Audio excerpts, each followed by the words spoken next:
manner and letting you know how to do that.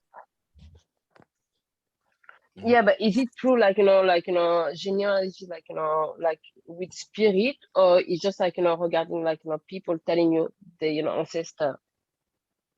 Okay, I didn't understand what you were saying. Say that again, please.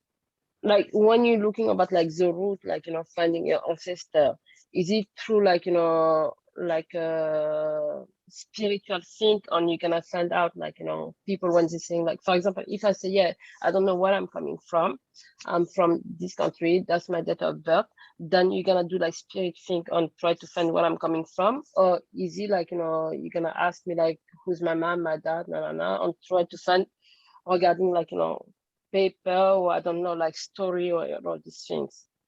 Okay, if I understood you correctly, you're saying, do we ask the spirits about how to find us? Is that what you're asking me? Yeah, because earlier you said you can cure my flu, so I don't know. Yes, I actually don't do that part of it, but I was joking. I was kidding. No, he was joking. I know he was a joke, but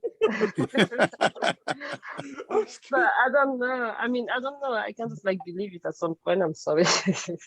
Yeah, normally I don't do that part of it. I just do the part of knowing where to go look, the way you need to look, learning how to get away from.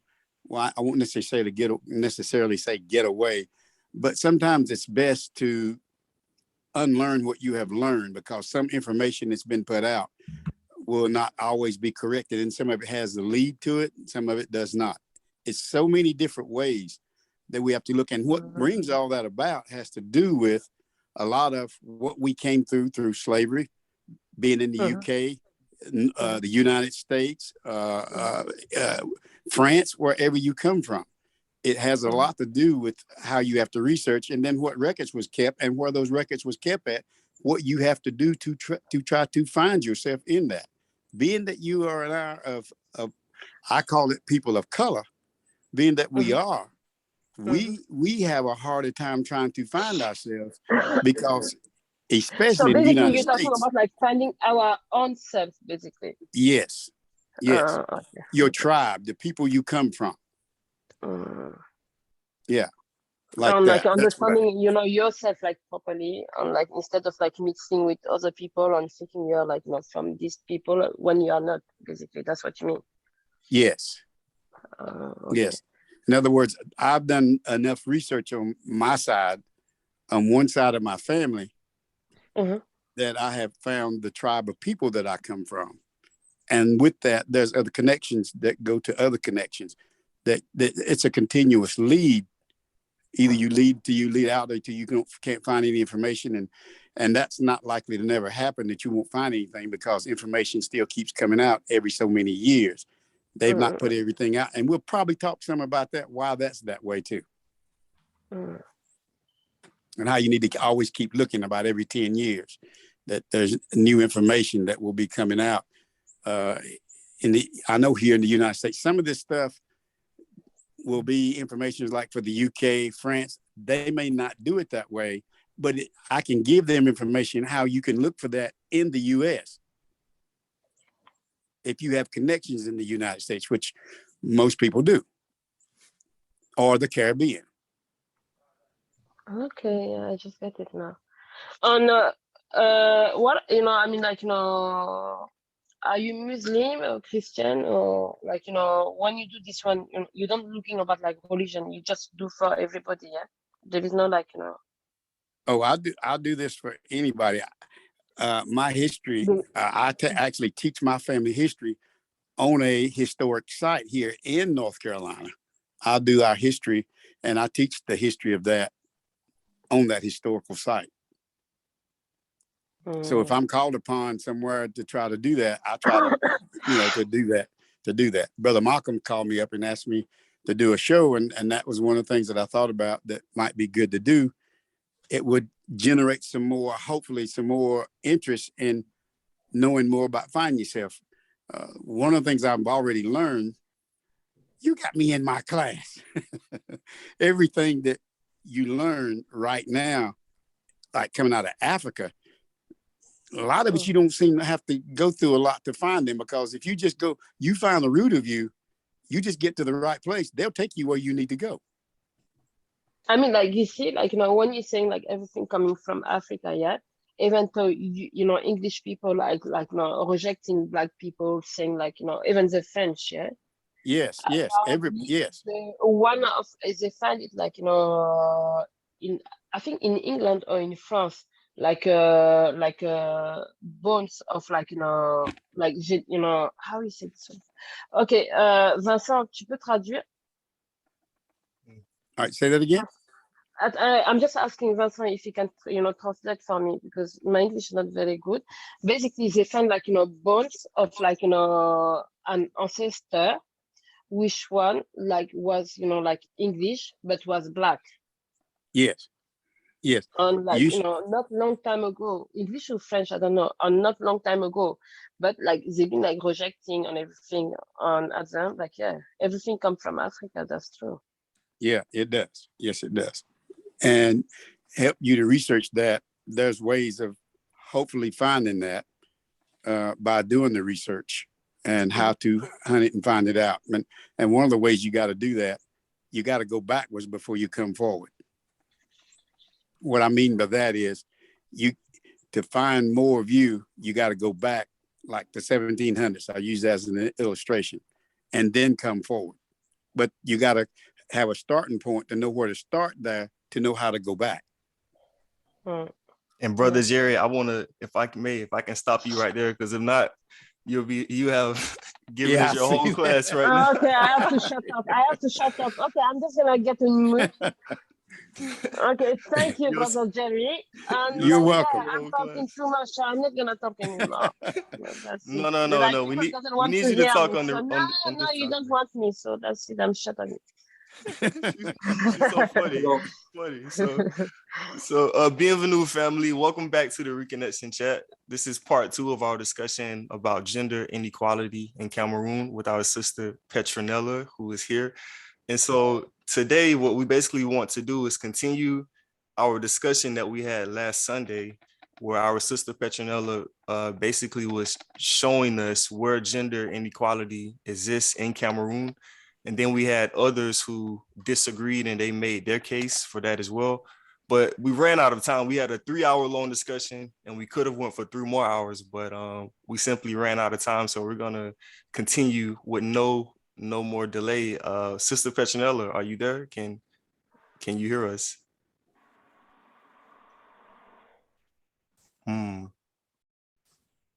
There she is. Hello. Hello. Bonsoir. Hello. Bonsoir. Hello. You mentioned something very interesting before we ended the session last Sunday. You made a statement that said our culture needs to be upgraded, and then our brother Monkiam, he agreed with you. He agreed with you as well. So I was wondering, could you kind of touch on that? What you meant by our culture needs to be upgraded? Okay, thank you very much, Brother Justin. Actually, I was planning to talk more about culture this week, so at least I have a good way to hit on the topic. Okay, I'm gonna begin by defining culture.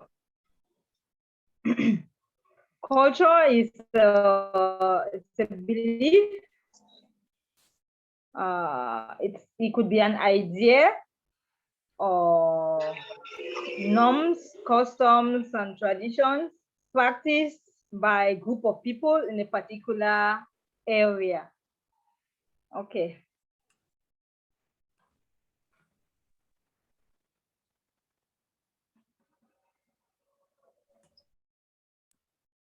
I believe you're muted. If you could unmute. So according to UNESCO, if human rights are guaranteed to freedom, then every gender on the planet Earth has the right to freedom. But it's rather unfortunate that we live in an era where, especially in the African communities, where our cultural practices are limiting women from exhibiting their abilities to the public. So back to the question that Brother Justin was asking me before. Yeah, when I said culture, our culture needs to be upgraded, was because most of those cultural practices that our parents did, and some are still applicable today in most communities in Cameroon, are limiting us, and they have been limiting the female gender from doing specific tasks. And I don't want to put a blame on the culture or on our ancestors, because nobody has ever understood who put the norms and traditions. It's just something that we grow up to understand, that this group of people are doing this, are doing like this, are acting like this because of this. So those practices, today we need to upgrade them. For example, the inheritance law, the inheritance law, which is applicable to most of the tickers, where as a female gender, you are not permitted to own a property either in your father's home or in your husband's home. If at all you are supposed to possess something like land or build a house, you have to have a male approval. Okay. Now, in today's context, a lot of women are already like, I need to work. We are empowered. We need to get a job. And already now, most people, both genders, understand the tax of, like, I'm getting married. I need a wife who is working. I don't need a housewife. I need a working class lady. I need to do this. I need to do that. Now, like the inheritance law, today we're in a situation where people have kids, both genders, and people have kids same sex. Like a man has two daughters. So in a case where he has properties to leave to those children, we don't expect him to go and look for a male child somewhere, because in most cases, that's what happens. Most men, they go out, they leave the family, they get their daughters, because they say they're women, they're going to bear another man's name, and go get children, go get another wife who's ready to give them a male child. And at the end of the day, maybe the other wife doesn't even give another male child, she ends up giving female. It becomes a whole scandal. Before you know, the man has children everywhere in the name of, I'm looking for a male child who's going to success my property. So those things, that's just an example I have said. There are a lot of them that a lot of us here are going through, even in our own homes. Those laws, they need to be upgraded. Things like that need to be upgraded, because you don't expect America. We are exposed. Just imagine explaining to your daughter or your son now in the US or in Europe that you don't need to give her a piece of land. You need to go and get a son somewhere to inherit your assets. You need to do this. You need to do that. You know, it's like, it's creating a bias. In my opinion, it's biased. Those laws are biased against the female gender.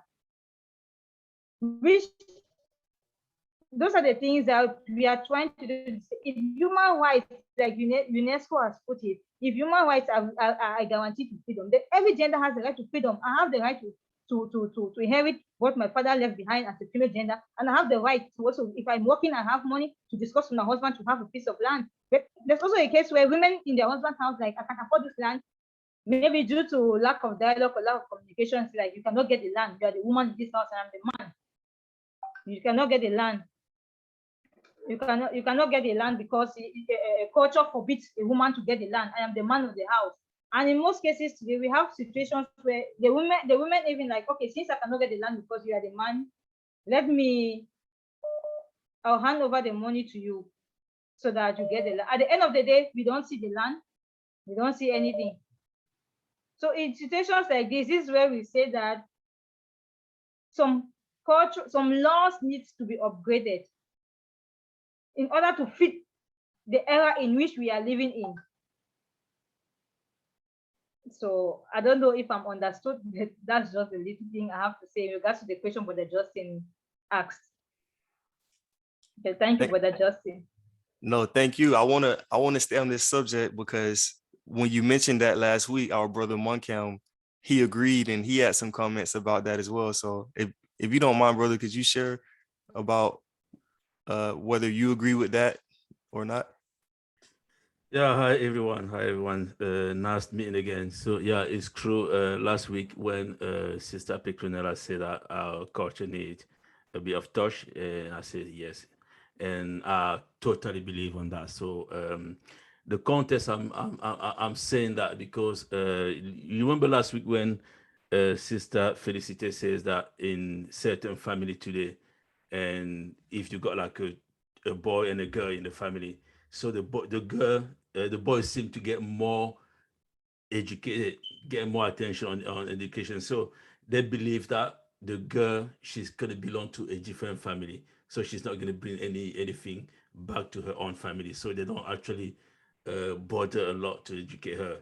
So I think that that should be thing we need to look at into that and change, because if in the family you got boys and girls, maybe the boy doesn't have the potentiality to get the education the family is pushing him to have, and then they focus on him instead of focusing to the girl as well.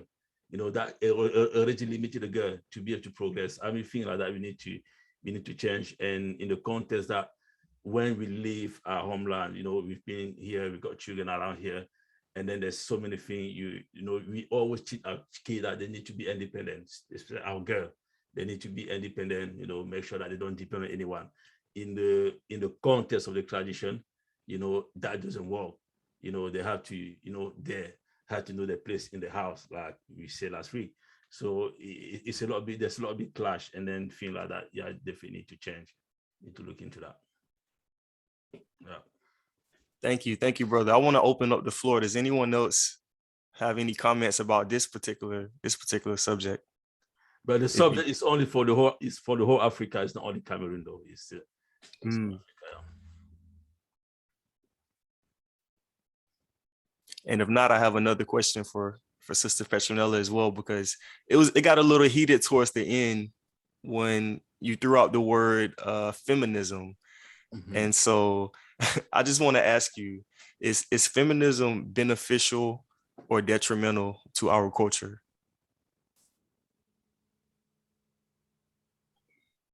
Can you take it over again, please?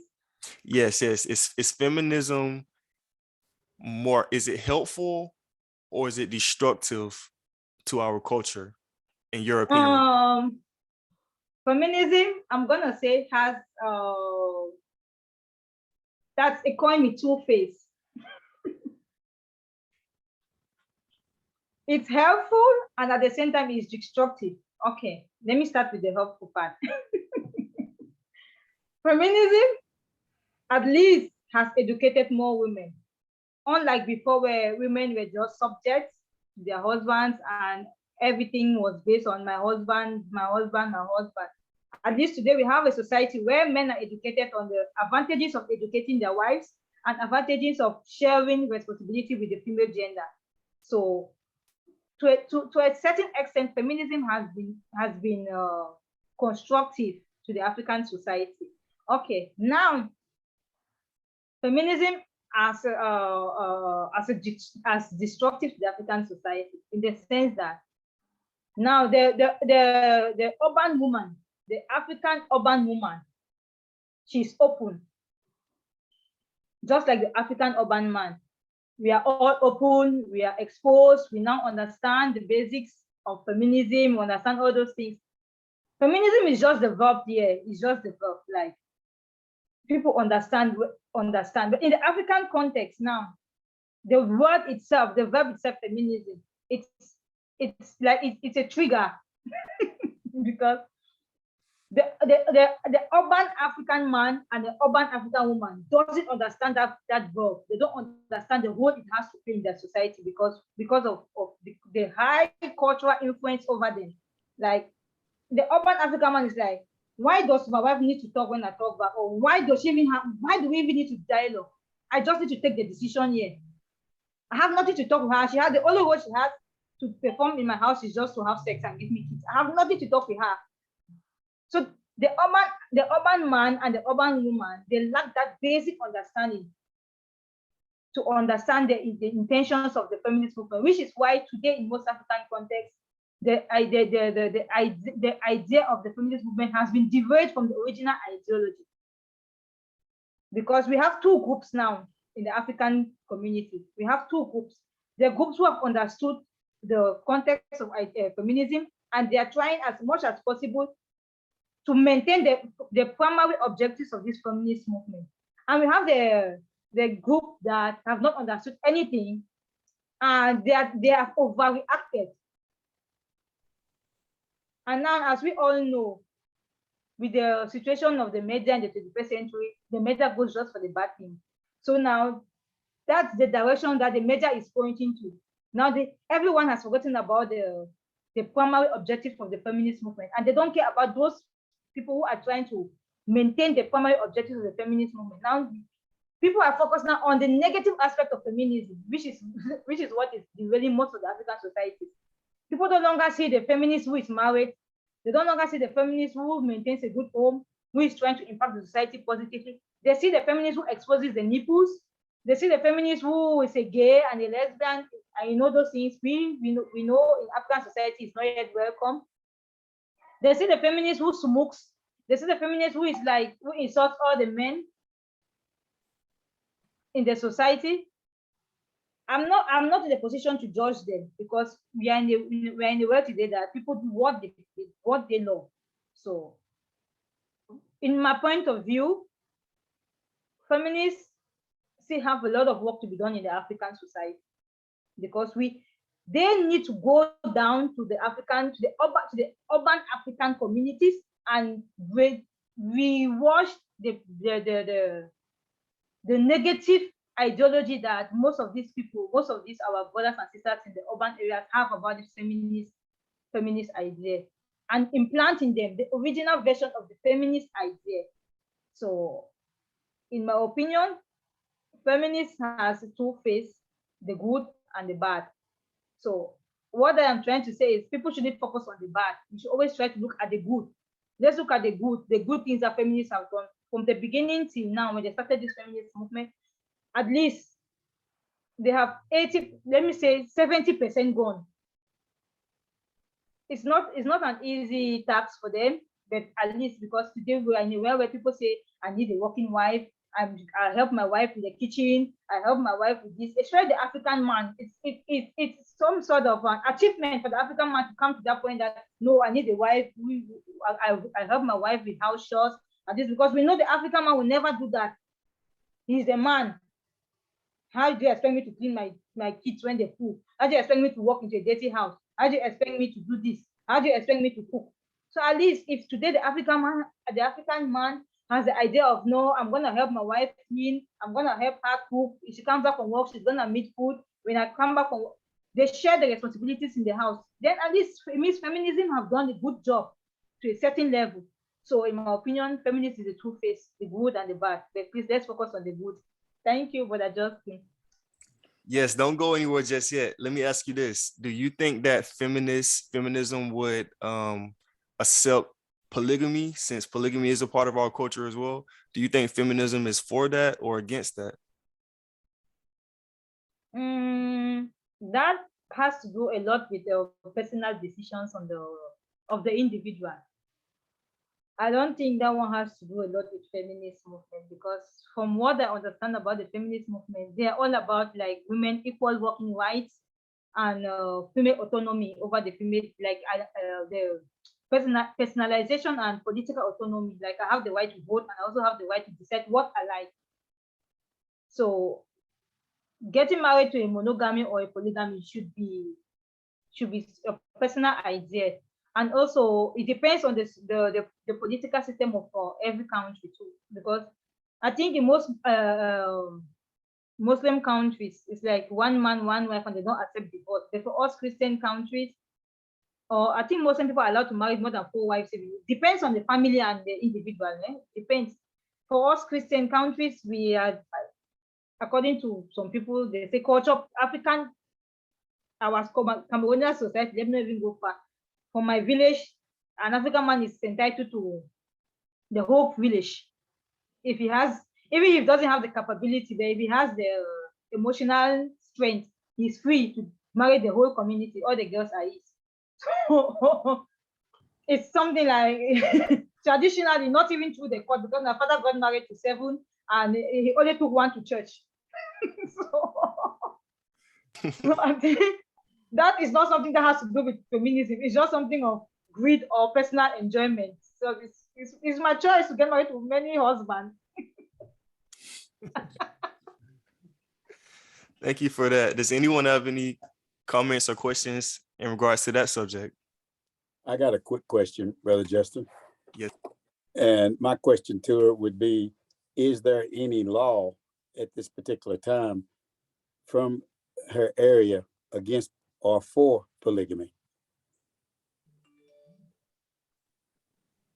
In my area, I haven't heard of any law which says that a man should get married to many wives, because traditionally, our culture permits a man to get married to as many wives as he wants. They don't care about your financial situation, about your whatsoever. You are entitled to as many wives as you want, because they made it so very cheap. So you just need to go to the family and say, I love this your girl. They give to you. So I don't think there's any law culturally, but from the laws of Cameroon national gender policy, at least they state that they are not supposed to give a female child with for marriage without her consent and all those things. But when it comes to my village, there's no law like that. Once you're ready, because they start grooming you up to be a housewife. So once you're ready, immediately you start seeing your first menstruation, it means you're ready. You need to start, any man, and you start having breast, then any man can take you in for the 7th wife, or the 8th wife, or the 10th wife, depending on your family. Okay. Yeah. And what age do they usually start grooming you to be a housewife? Is there any particular age for that? No, I don't know if there's any particular age, but growing up as a female gender from the Northwest region, there's no age, because they started training us. There are some things that we are born with, like in the Cameroonian society. I don't know if people have noticed, as a girl child, you see, she starts copying, like there's this common thing that we call in the phone, so we say, mommy, play. You see children picking tins of sardines and tins of milk and putting 3 stones by your side and forming like papa, mama, these are my kids, all those things. So those are the ideas that according to what they told us, that those are the things that we were born with, because we have grown up in a society where, you are a woman, you are a role model, you are in charge of the community, you are in charge of your house. So we start showing those characteristics from birth. And you see some of us carrying dolls on our back with the loin. We back the baby with the doll. We start from there. Then we grow up now. Maybe if you're 3 or you're 4 years old, your mother has a little baby, they start putting a little baby on your back. And your mother starts telling you, you are the first child, you are the first female child, you need to start caring for your siblings. You shouldn't be like this. Maybe when you go to 5 years, because I have a kid who started cooking at 5 years, and I was like, this child, she's just innocent, she doesn't know anything. Why are they forcing her to boil rice at the age of 5? I attempted from my own experience. I attempted to burn down the house at 5 years because I was struggling to boil plantains. And my mother was selling in the market in Limbe. At that time, she was selling at the Limbe market, Limbe Newton market. She left me at home and she wanted to come. I almost got the house on flame because I was struggling to boil plantains for her to come and eat. Okay. But because those are the things that we grow to see around us. So it's like you grow up like this, you're bound to behave like this because you monitor all those things. And if you are a female child who doesn't exhibit those things, it's like, no, why is she like this? She will be a very bad housewife. So they create that stigmatization against the female child that doesn't put interest in those things. Like, what do you want to really be in future? How can you be a female child? You cannot even attempt to boil rice. You cannot clean. No, it's not normal in the Northwest. Or like, no, you are not. You need to be. They need to focus on you. Like, you're a bad seed. You don't need to associate with other kids. So they create some sort of stigmatization against you. Okay, thank you very much. Thank you. Okay. Does anyone else have any additional questions or comments about any of this so far? Sister Petronella, you're currently in Spain, is that right? Yeah. Do you find that inequality that you experience in Cameroon, do you find that you still face these same issues in another country, in Spain? Yeah, Spain as a member of the AU, and we all know the AU has the AU now is leading in its soft power.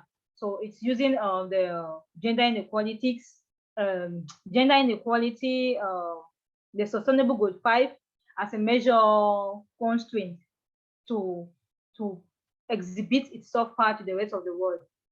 So here in Spain, I'm not gonna say there isn't anything on gender equality because they do have a high percentage of gender discrimination and gender-based violence within spouses, even though the government has tried to regulate their laws here, letting women exhibit their freedom by doing whatever they love. But I think here it's advanced because they embrace the change so quick, because they have the mechanism set in place here. Because here, if you go to their offices, you see men and women everywhere. I can say women too are almost dominating here, everything here. Yes, the men, the women, they work everything. You see women bus drivers, you see women taxi, Uber, you see them everywhere. You come to schools, even you see mostly women. You are looking for men, you don't even know where the men are. So at least, even though some do complain, because last year I celebrated because from the 16th, is it the 16th till the 28th of November, we have what we call 16 days activism against the gender-based violence. Here in Spain, they do celebrate too. You see people walking on the street with placards, all the buses have it, Contra, Valencia, Dinero, all those things like this. So at least as a member of the AU, and also, so they really, they have tried, I can say at their level, because they are also in a developed country. So they have the mechanisms to put in place to restore these laws, unlike us in Cameroon and the rest of African countries where we are trying to implement the laws, but we lack those mechanisms. We lack those mechanisms because here at least the government provides free education for their females. They give them a lot of things. They have good roads. You're not going to take the situation here and compare to the people in Bamenda, where to live in and come to Bamenda. No, people will not even afford because one, they aren't any good roads. Secondly, the government doesn't even know if those places exist. They just know it's on the map. So we lack the mechanisms in Africa to put all these laws in place. But in Europe, they are very much effective. I can say 95% effective.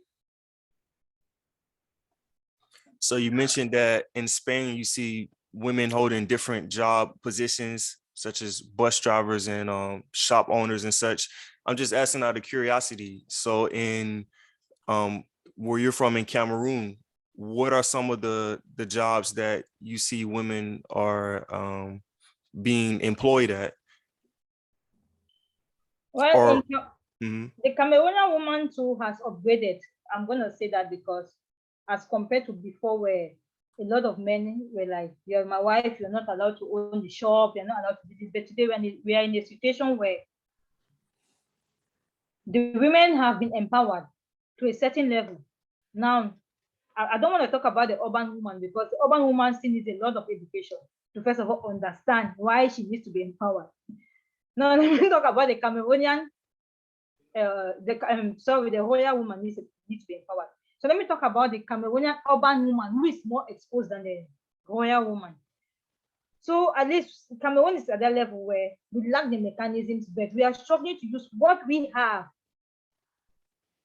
We are struggling to use what we have to upgrade our living standards in the country.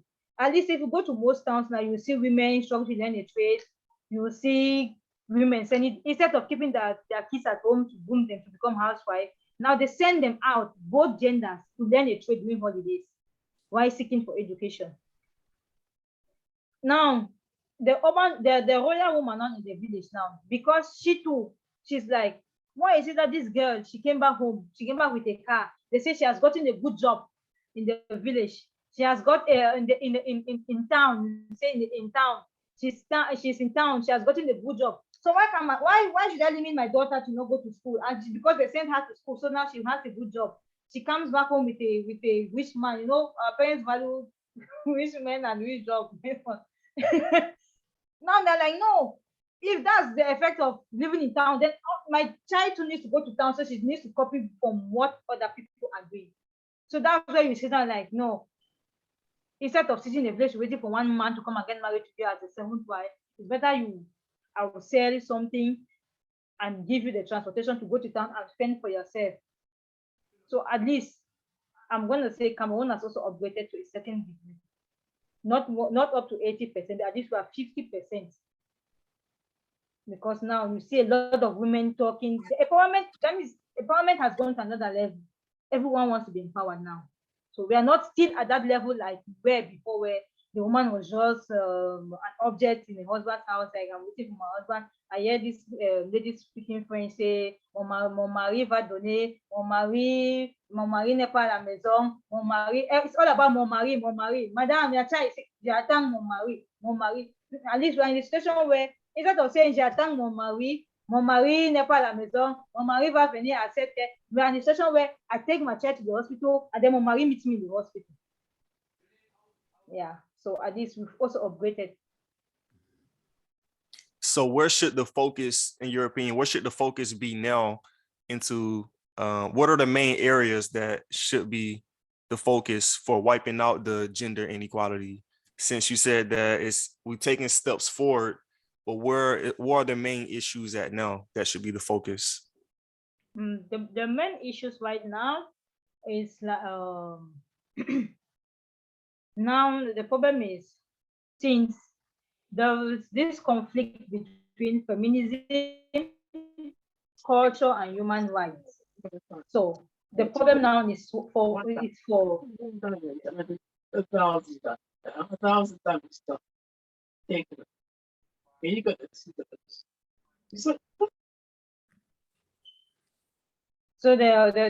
the focus now is for the government, in order with international organizations working towards this eradication of gender inequality. Let me say, for example, the Sustainable Development Goals, the UN Women, and the UN itself, to see beyond setting those laws. That means let's go to the interior parts of these countries, because those are the people that need this education, the people in the rural areas. Now we are not only focusing on women anymore, we are focusing now on men. We are focusing now on men. That means we've included both genders to the sensitization.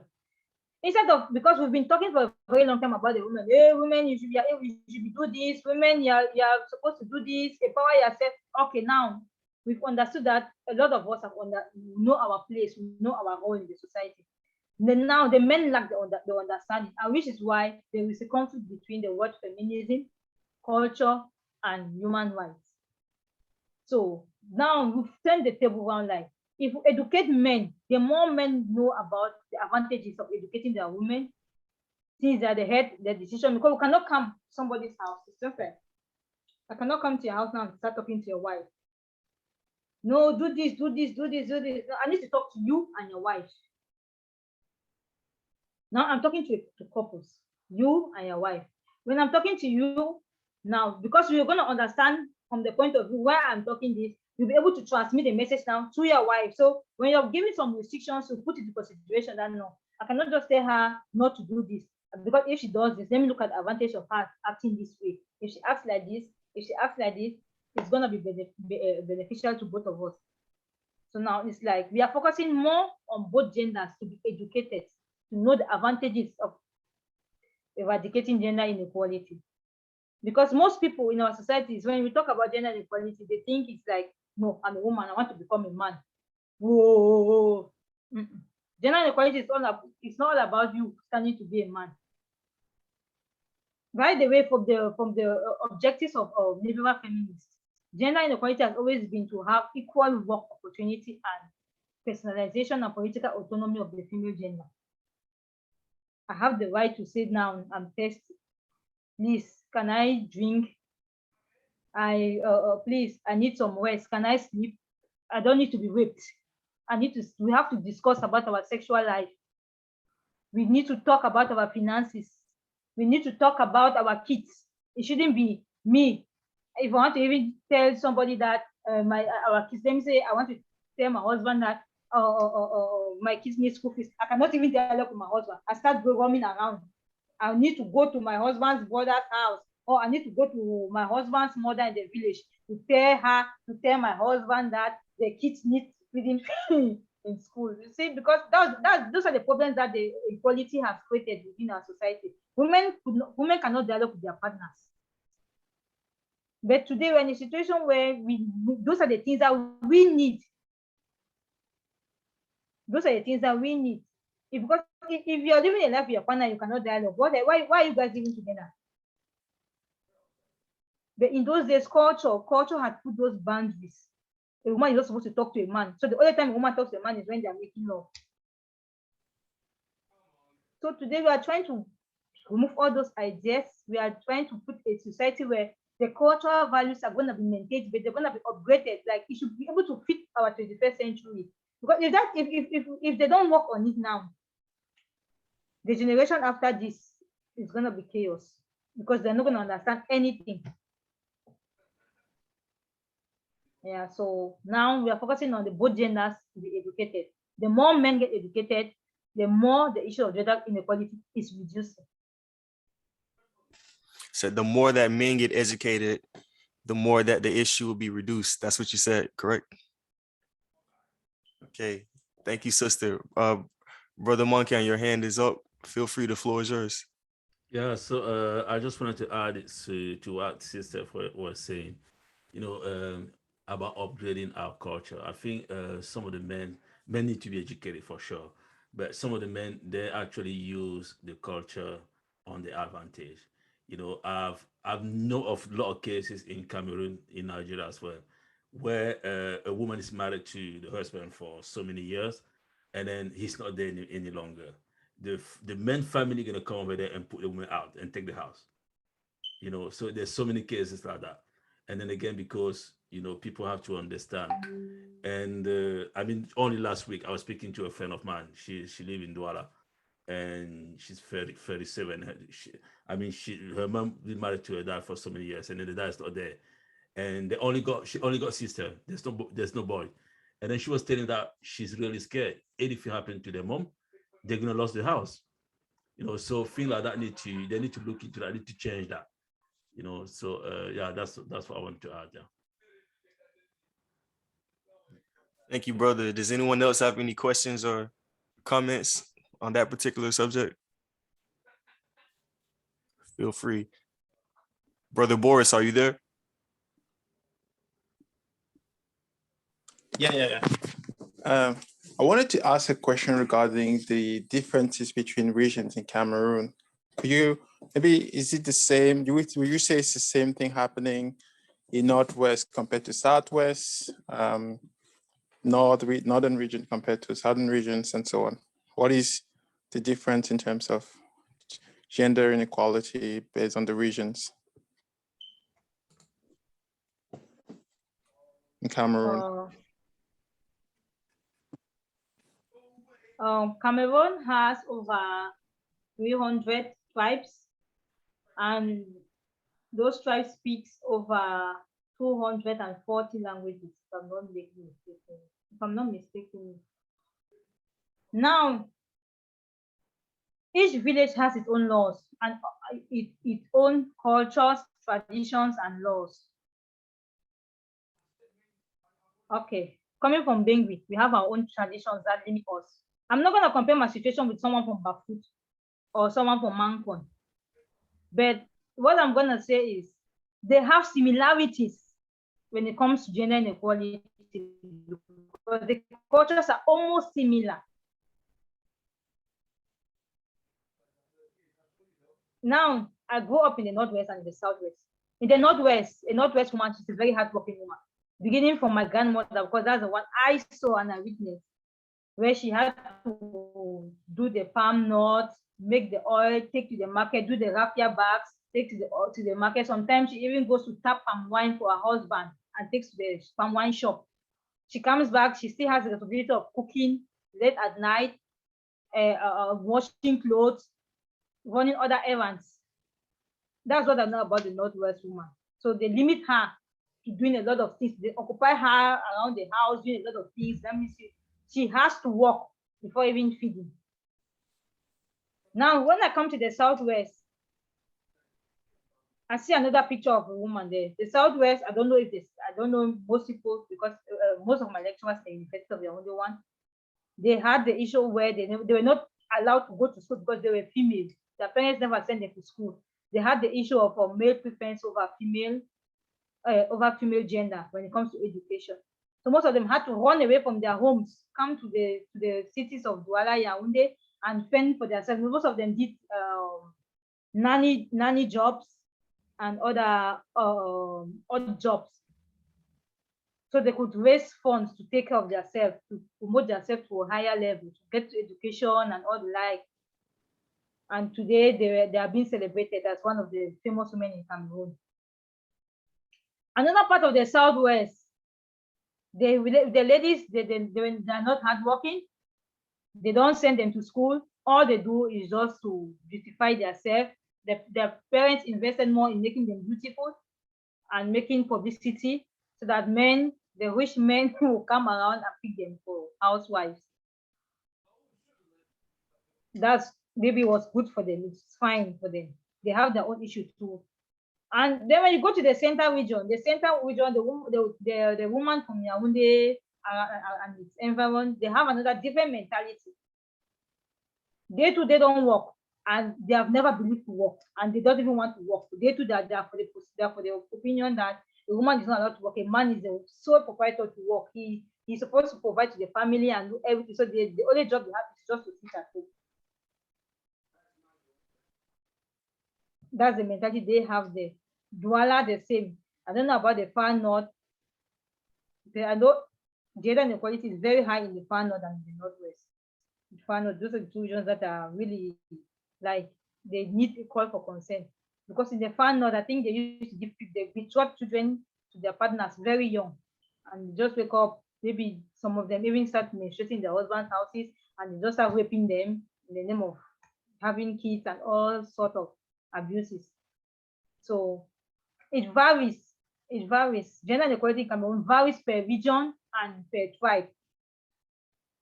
Now, the problem we should be talking about is about the cultural malpractices practiced by these tribes on women. Because gender inequality has always been there, but there are some cultural practices that are not, they act as a violation to human rights and are not permitted in our today's society. Beginning with female genital mutilation. There's some people still practice it silently. They have been struggling to eradicate it in a very long time. It still exists in some parts of Cameroon today.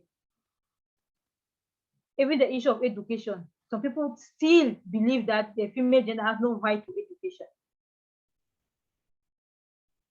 When it comes to health, in most interior parts of Cameroon, women are still deprived of good health systems and health. They don't even know anything about their personal health. They don't even know anything about health. Because first of all, they don't know about personal hygiene, all those things. They don't know. That's why in most interior parts of Cameroon, you see women, they have menstruated, but they don't use sanitary napkins. They have some things. They have some traditional things that they use on themselves. So it depends on the tribe and the region. That's all I can say when it comes to gender inequality in Cameroon. Did I answer your question, Brother Boris?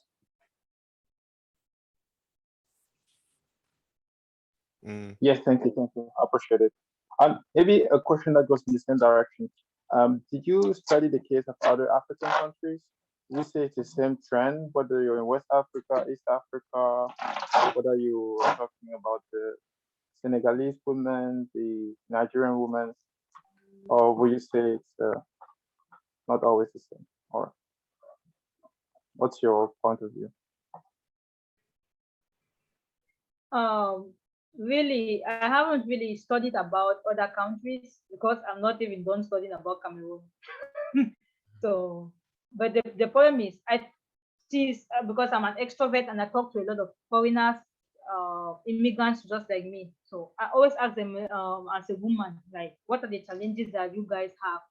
And what I noticed among my other friends coming from other countries is like we have almost the same culture and the same limitations when it comes to the female gender.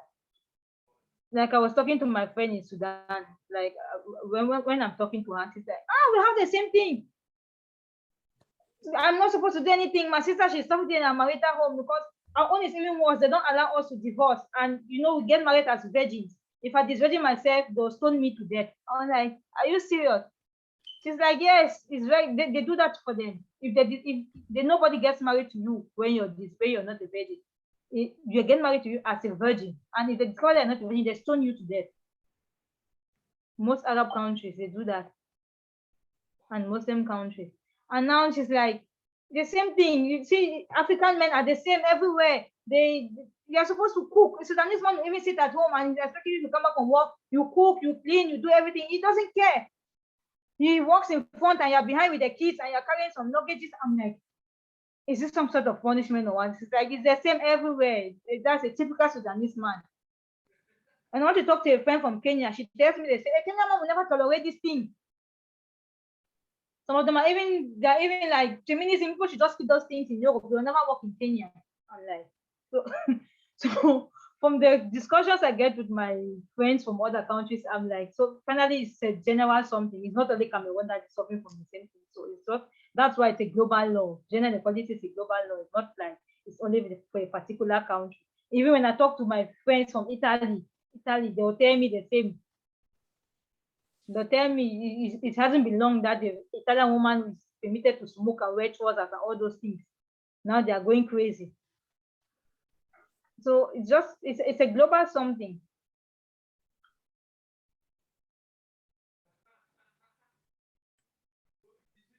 Thank you for that, sister. So I have a question for you. What do you think it will take to change some of these cultural conditions that basically promote gender inequality, in your opinion? Like you mentioned, like for instance, some cultural traditions are like female mutilation or prohibiting women from receiving an education. And if these things are ingrained in a certain ethnic group or a certain tribe or culture, and they've been in there since thousands of years, what do you think it will take to change those cultural aspects, in today's terms? That's why in one of the articles I read online from one author, Egbe Ohak, sorry, he said something like, in order for things like this in order for us to achieve the gender inequality goal 5, it is the role of the Cameroonian elite woman to sensitize the royal women. Instead of the elite women to be focusing more on getting international recognition and signing treaties here and there, which doesn't work for the Cameroonian society, it is the role of these women, those of us that are exposed, that we know those things. We shouldn't only just sit in the media and talk and wear the clothes and start signing papers. We should go beyond signing papers. Let's get into those interiors. Those are the people that need those sensitization. Let's get there. Understand the culture, understand the obstacles. It's not about setting the law. We can set the law anytime, change the law anytime. Who are we setting the law for?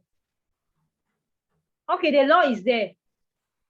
The government penalizes every parent who doesn't send a child to school. Is there any tracking mechanism? If you go to the Northwest, just only in the town, let's go to Mankon town itself. Almost all homes have people that they deprive them of education. Who knows? Even if you take some of the parents to the police station and say, this parent, she's maltreating her daughter, she doesn't send her daughter to school. You heard nothing. The police station will send you back from that family affairs, none of their business. They don't treat such cases here. They'll tell you should look for one organization that is in charge of those things, and you come to the organization. And if the owner of the organization is not even, if she doesn't have connections, it's based on connection. If she doesn't have influential people up there, the case goes nowhere. Like, why are you disturbing? After why are you disturbing? People can barely fit and you're asking them to go to school. So it's a situation where before taking those laws, the government should create mechanisms where people send the people in charge. Like in Cameroon, we have the Ministry of Women Empowerment, which is in charge of gender equality. I understand that the 10 regions have a Department of Women Empowerment everywhere, but it's based only in the cities. And they're trying their best. It's not like they're not doing anything. They're trying because the work is heavy on them. And it's heavy on them because it's a centralized system. Everything, just imagine the whole of Northwest, it's coming to the old town, one little office, women empowerment office. Who would they solve? But if they go to every village and put that institution there, every village, to the least village that doesn't have a road, if they go there and put an institution there, and in the space of like this Women's Day that people celebrate and go places that people don't even understand the theme of the Women's Day, 11 February, Workers' Day, all those days. If they use it in these villages to sensitize those people and put those mechanisms in place, tell them the advantages of gender inequality, talk to the men, that's one step ahead. The problem is all about creating the awareness and educating people on what to do. But today we are focused more on the urban areas. On the woman, she's already exposed, she knows. The woman in Rwanda, they already know all those things. The men, the woman, they know all those things. What about those women in the interior?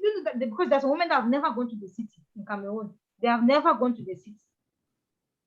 They have never even watched TV. They don't even know when it's time for the national news. They don't even know anything because they don't even have TVs. They don't even listen to radios. They have time just to cook, look for brooms, make raffia bags, work on cassava. That's all they do.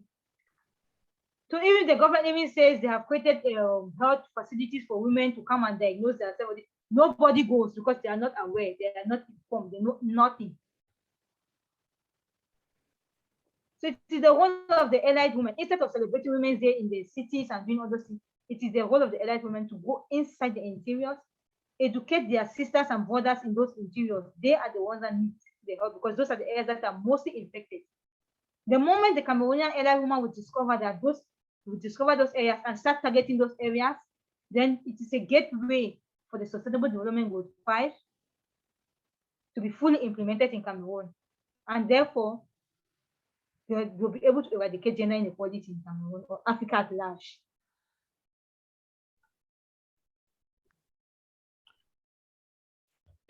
And so we have a raised hand from, and forgive me if I pronounce it wrong, Wameta. Please, the floor is yours.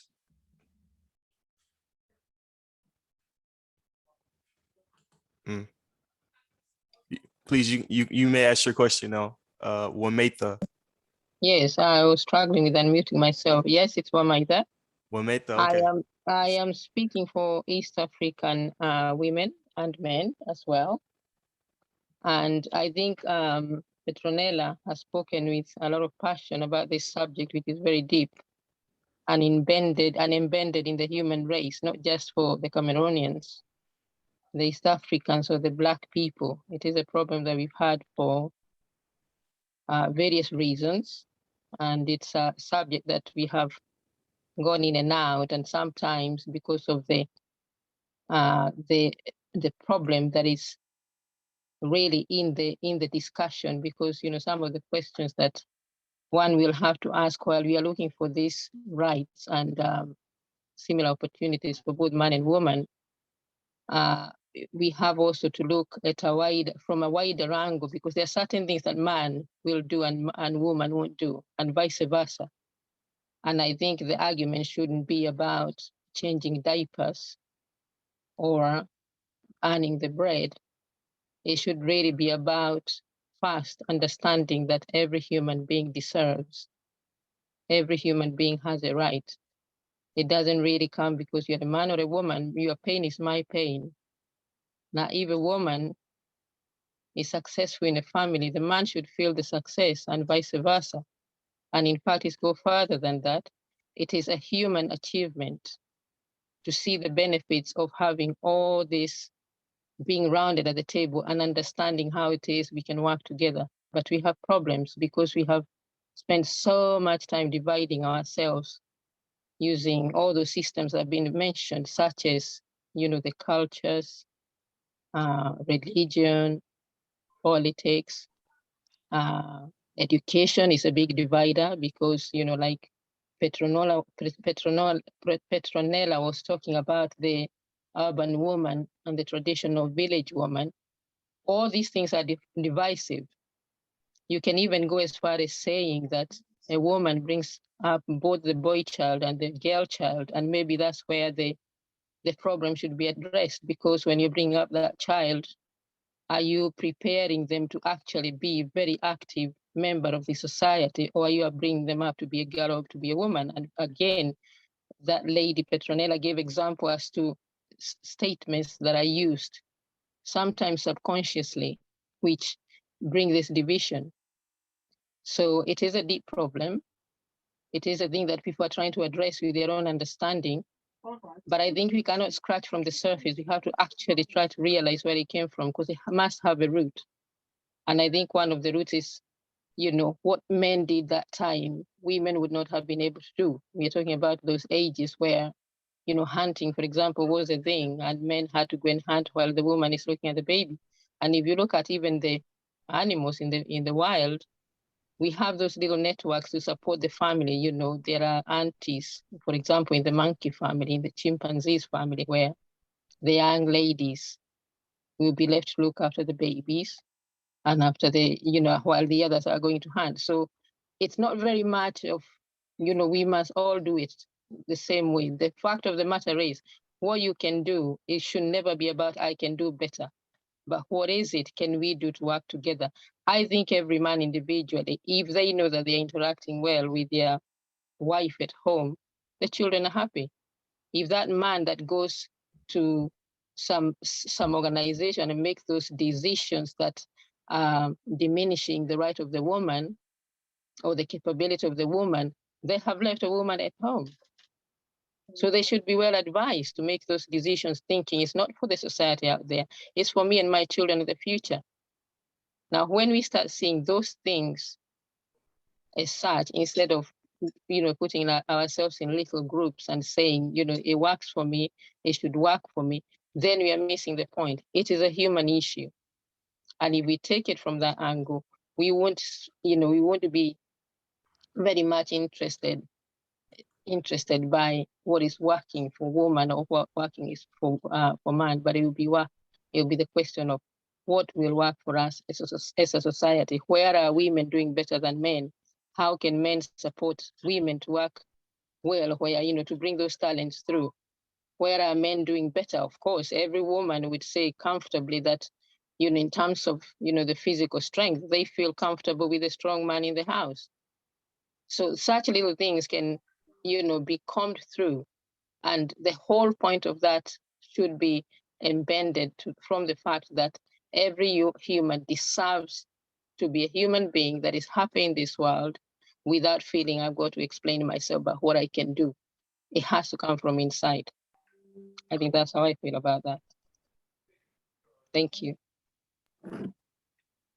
Thank you. Thank you. That was very powerful. Thank you. Does anyone have any questions or concerns or comments about that statement? I do, Brother Justin. Yes, please, sir. Okay, listening at her, hearing what she had to say, trying to gather that information, I think what she also is saying, instead of just being in the little small groups and saying, this just works for me, the more that she has in together as women, the more they come together, because she always kept talking about doing this together. The more you have of this together, the more powerful it can become, and the more they can be heard to try to get some of these things changed. And I'm asking her, would that be true?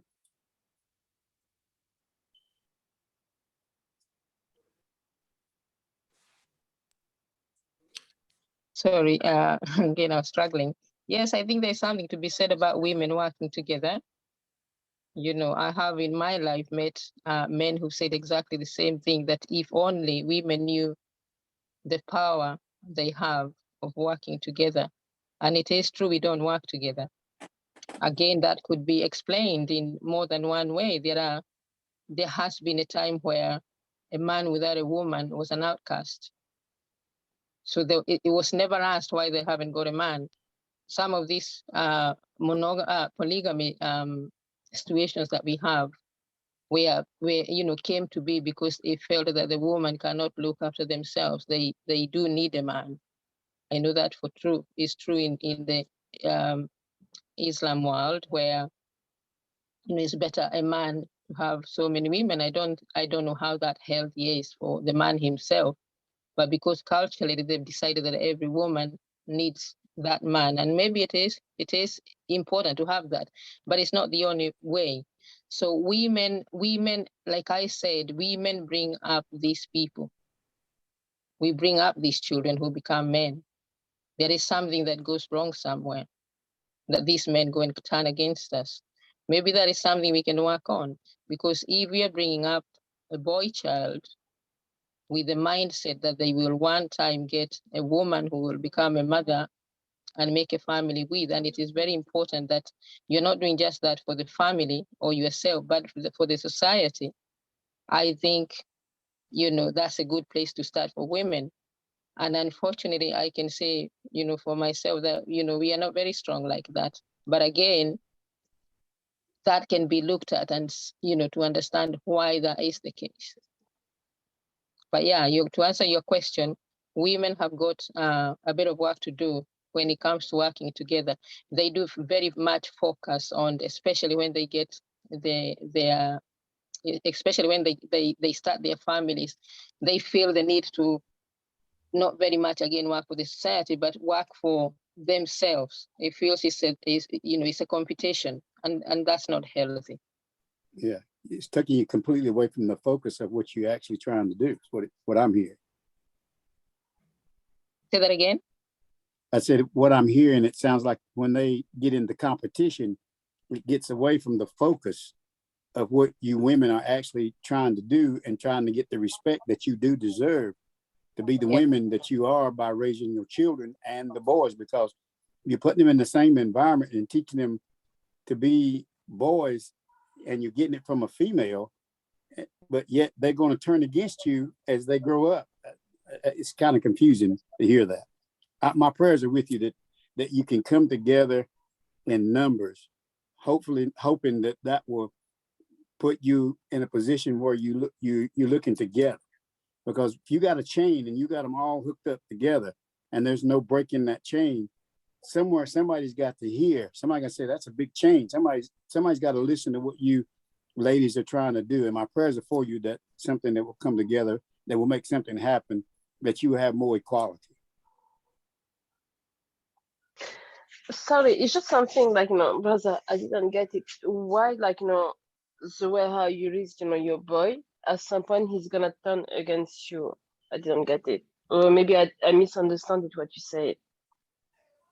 Yeah, sorry, I'll try again. I think what I was trying to say is that we have, as women, we have the best opportunity to bring, because we are the people who bring up these children, both the girl child and the boy child. But when they become men, yes, as mothers and our sons, the relationship is fine. But we are not just bringing them up to be our sons. We are bringing them up to be men in the society. Yes, men who will go and take other women like us and make a home with them. And when they turn against that woman, they're turning against their mother. Yeah, completely. But this one is gonna depend of how you're gonna brought up your child. I mean, because basically I mean, for me, it's woman, girl doesn't have the same strength about some activity than boy. Anyways, they're all different, but about respect, about I mean, some equality, about the gender. This one, if you teach them from the beginning, then they will not do this kind of thing. I mean, I think, unless if I'm wrong. Yeah, I think equality is a bit fuzzy. I think that's my standpoint. Equality is a bit fuzzy because it is obvious that there are things that men will be able to do and men and women will be able to do, like carry the child.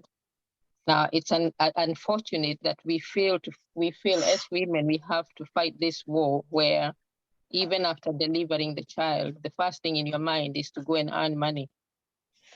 The society should work on that, that the first thing in the woman's mind is to recover, both mentally, physically, and also prepare that child for those 5 crucial years of the child's life. Now, the way feminism and equality has worked is that as soon as you have that baby, just heal yourself and go start earning so that you're still counting as an equal person. I'm saying that's a confusion of what it is that we are trying to look for as a human race, not as a gender, not as a man and a woman, but for the people who feel already that the starting point is that we are equal. Your suffering is my suffering. Your pain is my pain. Your destiny is my destiny. If I have that already in mind, like Petronella said, that the law is not necessary. The law can be put in place. It can be broken. Now, the understanding, the knowledge that that child that you bear today is going to move the world, the human race on. Yes, from that understanding, then the father must be able to be willing to support the mother to achieve that. But the mother will spend a lot of time with that child. At least let's think of things that, how can we support the mother? Because the mother, in a good environment, the mother is more hands-on in terms of those very first 5 years, more than the father, because they have to breastfeed. They have to, their emotional connection, and maybe that is some people's opinion, the emotional connection, having carried the baby for the 9 months, is a little stronger than the man. That's not to say the man hasn't played a part. He has, of course, because you cannot have a baby on your own. He played, exactly. Sorry? No, exactly, yeah, about that. But yeah, it's true, like the 9 months, the breastfeeding. I mean, like, some women, Yes, so like, you have gonna already be built breastfeeding a for like bond. 2 years, something like this one, you know what I mean? Yeah. And yeah, but the thing is, the man, yeah, even though he didn't, like carry this child and everything, and like he's been like doing all of the labor, everything, like, trying to get money on everything, he should work as a partner with his wife instead of like saying, okay, now like you done this one, and for him, instead of undermine, like, what she's been through and everything, because like, as a man, you don't know how it is to carry a child, how it is to give birth, how it is like, to breastfeed and everything, you know what I mean? Yeah, but that's against nature. That man is not going to be able to do that. That's the woman's No, job. it's God not has that. It's already like, worked with us. the man, yeah, he should like feel like, even though he cannot feel, he can be like appreciative of his, wife, and saying, okay, yeah, you doing this one is a big thing. And like, the wife saying like, okay, I have my, my part, and you've got your, which one is like, helping me, but we have to work as a partner. Yes, I think I understand your point of view, but I'm also saying that it's not obvious for man to feel that way. Yes, we can bring them in, and also we cannot force them. I don't think we can force them, because already we You have can the force upper hand. nobody. That's true. Just I think let me finish this thought. I think the problem here is the issue of gender division of roles. In most African societies, they have that issue of like, no, a woman's position is in the kitchen. As a man, you're supposed to just sit, and your sisters, they will cook and they will give you. Don't do anything as a man. Your own is to just look for money and bring to the family. Whereas the ladies, you cook, you clean, you do everything that is supposed to be at home, and you serve your brothers, because you go to your husband's house and you're supposed to behave like this. You're supposed to act like this in your husband's house. You're supposed to feed the family by cooking all the time and doing those things. So they have already made us to understand that we have our roles to play. Since I know that it's my space for me to cook, clean, wash, why should I go and sweep? So, I mean, you see, like, about what you're saying, Petronella, like, regarding what, the sister earlier, she said, yeah, like, you cannot change, people, man, yeah, But when I was saying about like, like being like partnership, like working together, for example, like the wife, yeah, she carries a baby now, she gives birth, she had a C-section, and like she cannot move. Normally, as a partner, the guy, instead of saying like, yeah, like you've got the C-section, like, but you have to move, even though she come back from the hospital, instead of saying like, yeah, you have to move and go to cook, he could like bring her food, all of these things. But this one is true, like it depends of like, the people mind. Like, if the person doesn't want to do it, she can do nothing. But Yeah, I don't. you're very correct, because that's why I heard Wamaita said something like the responsibility is for the parents to train the kids. Yeah, because if you don't train the kids from childhood to make them understand that we are all human beings, take care of your sisters, because the same treatment that you give your sisters and you treat me as your mother is the same treatment that you treat your wife. So our parents fail in that aspect. They always make the men feel like, as a man, you are a superhuman being. You are not supposed to have human feeling because you are a man. Don't care. So most men go with that same impression to their partners. Today we even say something like badly brought up men. That's But why you know why this one gonna happen? Because when the boy, yeah, he's like, mommy's boy, and the mom do every single thing, everything, then he thinks like, yeah, he can have this one with another woman. So for example, like he's gonna have his wife, and he's gonna wait for his wife to cook, to wash up, no. But when the wife, she's gonna say, hey, listen, why you didn't done it? I want to work, so you could have done the wash up. And he's gonna be, no, because my mom, she was doing before. But I'm not your mom. I'm not your mom. You know what I mean? So people, that's why they say the training, it depends on us now in this generation. We are having kids now. Is that the training we want our kids to go with? That's why they always ask this question. I see this famous question on social media. Can you date a man like your father as a woman? And you as a man, can you date a woman like your mother? People always negate that question, but it's a very interesting question. Look at your life. Can you even date a man like you if you're in a woman's shoe? Look at your own character, the way you're treating your spouse. If you're supposed to be the opposite sex, can you date a man like you? Or vice versa? You know what? I saw That's one because thing, like he was, I saw one, thing on the TV. He was like, in America, they put like, what do you say, like, contraction thing on a man. And, like making like, like when you got the contraction for the woman, they put on a man. And so, yeah, the guy, he was like crazy. He was like, oh my God. And he was like, is it that painful? And the lady, she was like, yeah, that's just a beginning. And at the end, when like, the contraction was like, getting like too hard, like until like, kind of like, the similarity has a like labor, the guy was crying. And his wife, she said what? She said, yeah, you see, that's how I'm feeling all the time when I'm giving birth. But for you, he looked like he's nothing. Yeah, because they have been trained to.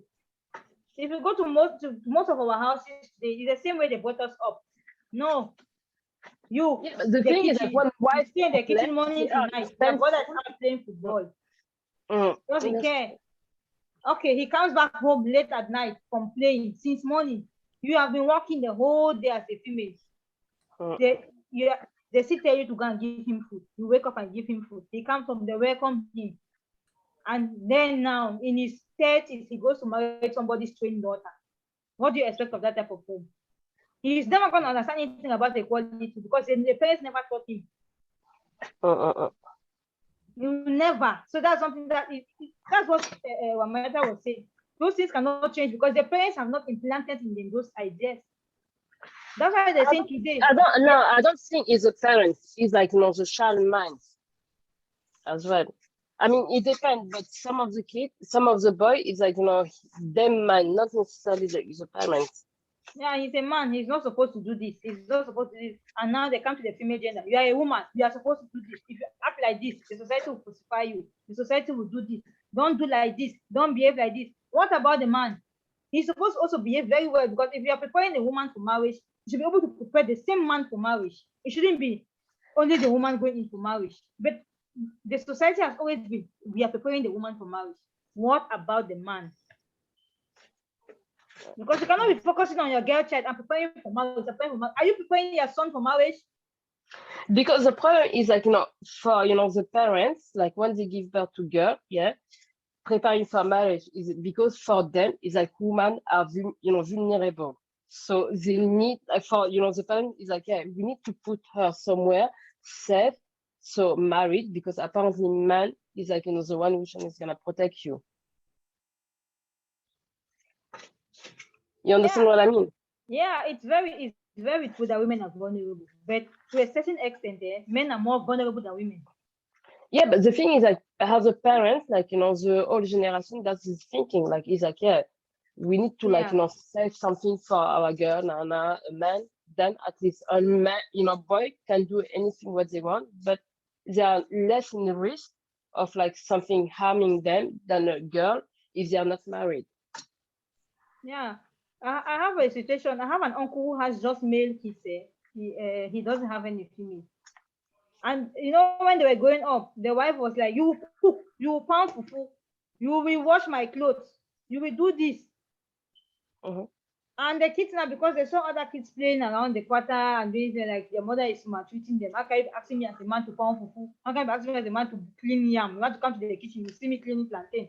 How can you be asking me to clean plantain? Is it my fault that I never gave birth to a girl child? And the mother was like, "Yes, it's not their fault, neither is it my fault. But just because you are my male child, you will cook for me. You will replace my girl child. Cook." Because tomorrow, I don't want a situation where you get married to a woman who cannot cook and you send her out, or you will be eaten out because you cannot cook yourself. But if you can cook, you will match a woman who cannot cook. Sorry, can you repeat the last thing what you say? Because if a man can cook, he will be able to get married to a woman who cannot cook. Because he's going to teach the woman. That's true. But if a man cannot cook and a woman cannot cook, where do they want to sell? They're gonna look at each other. They're gonna look at each other. They're just gonna look at each other and they're gonna say, "Yeah, take away." Yeah. They're gonna be hungry and starve. Why focusing on training just the female gender? Let's reverse the ideology of female gender being vulnerable, because both genders are vulnerable.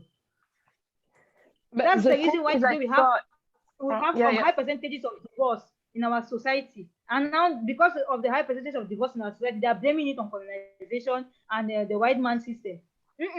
Our cultural values in those days doesn't match today. It doesn't match the era we are living in. That's why people are divorcing today.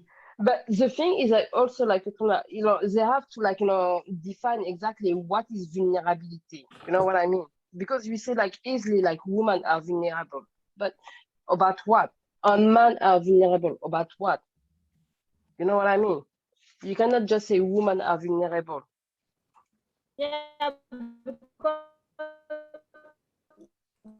because why you want to tell somebody about training both genders equally? They tell you women are more vulnerable than men. I'm like, women are vulnerable. We are not having the fact that we are vulnerable.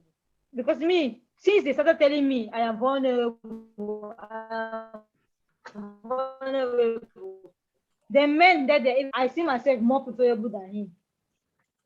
They keep telling me I'm vulnerable and they keep limiting me. I'm doing this. I shouldn't do this because I'm female.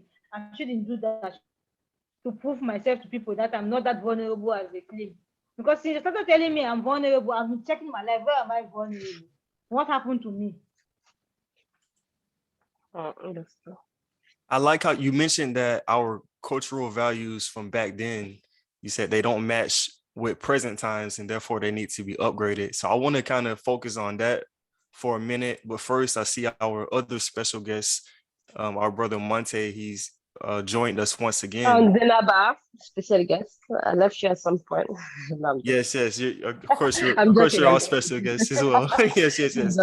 But our brother Monte, he's back, and brother, feel free to come on and you can kind of touch on that point as well. Specifically being our cultural values from back then don't necessarily match with present times today. Therefore, our culture needs to be upgraded. Do you have any thoughts, questions, or comments about that, brother Monte?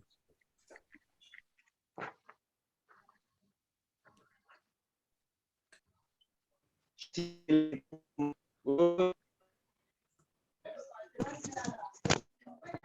everybody. I hope you guys can hear me. Greetings, Can you greetings. guys hear me?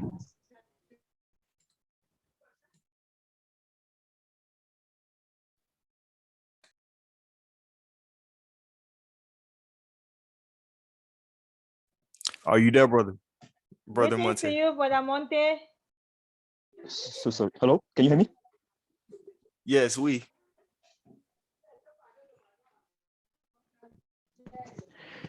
Yes. I can hear you now. Yes.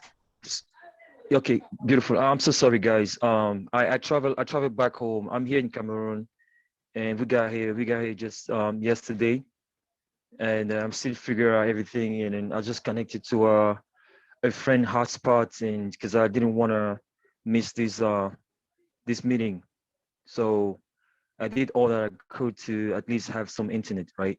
So yeah, sorry about my bad connection for now, but I hope you guys can hear me clearly. I was connected probably almost 45 minutes ago, just listening to what was said. And then now, when it comes to the question of whether our culture and tradition needs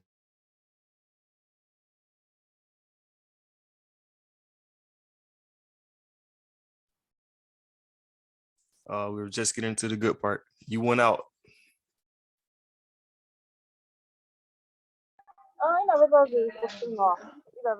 hello,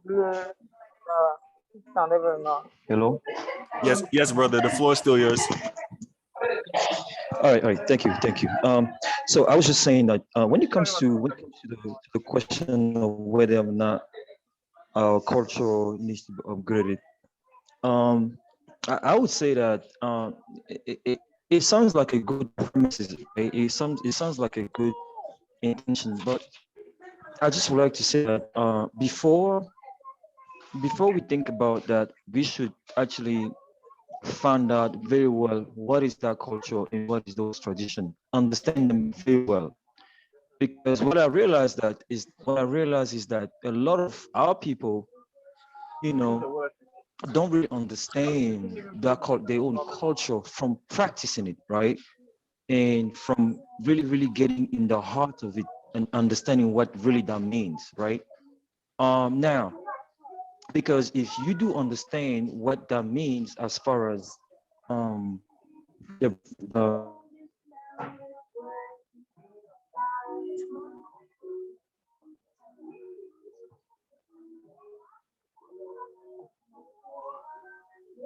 Are you still there, brother? Nope, it's not. So I guess for now, does anyone else have any questions or comments about that specific topic, cultural upgrades? Brother Monte came back. I think he has network issues. He's back. He's back. Let's see. Brother Monte, are you still there?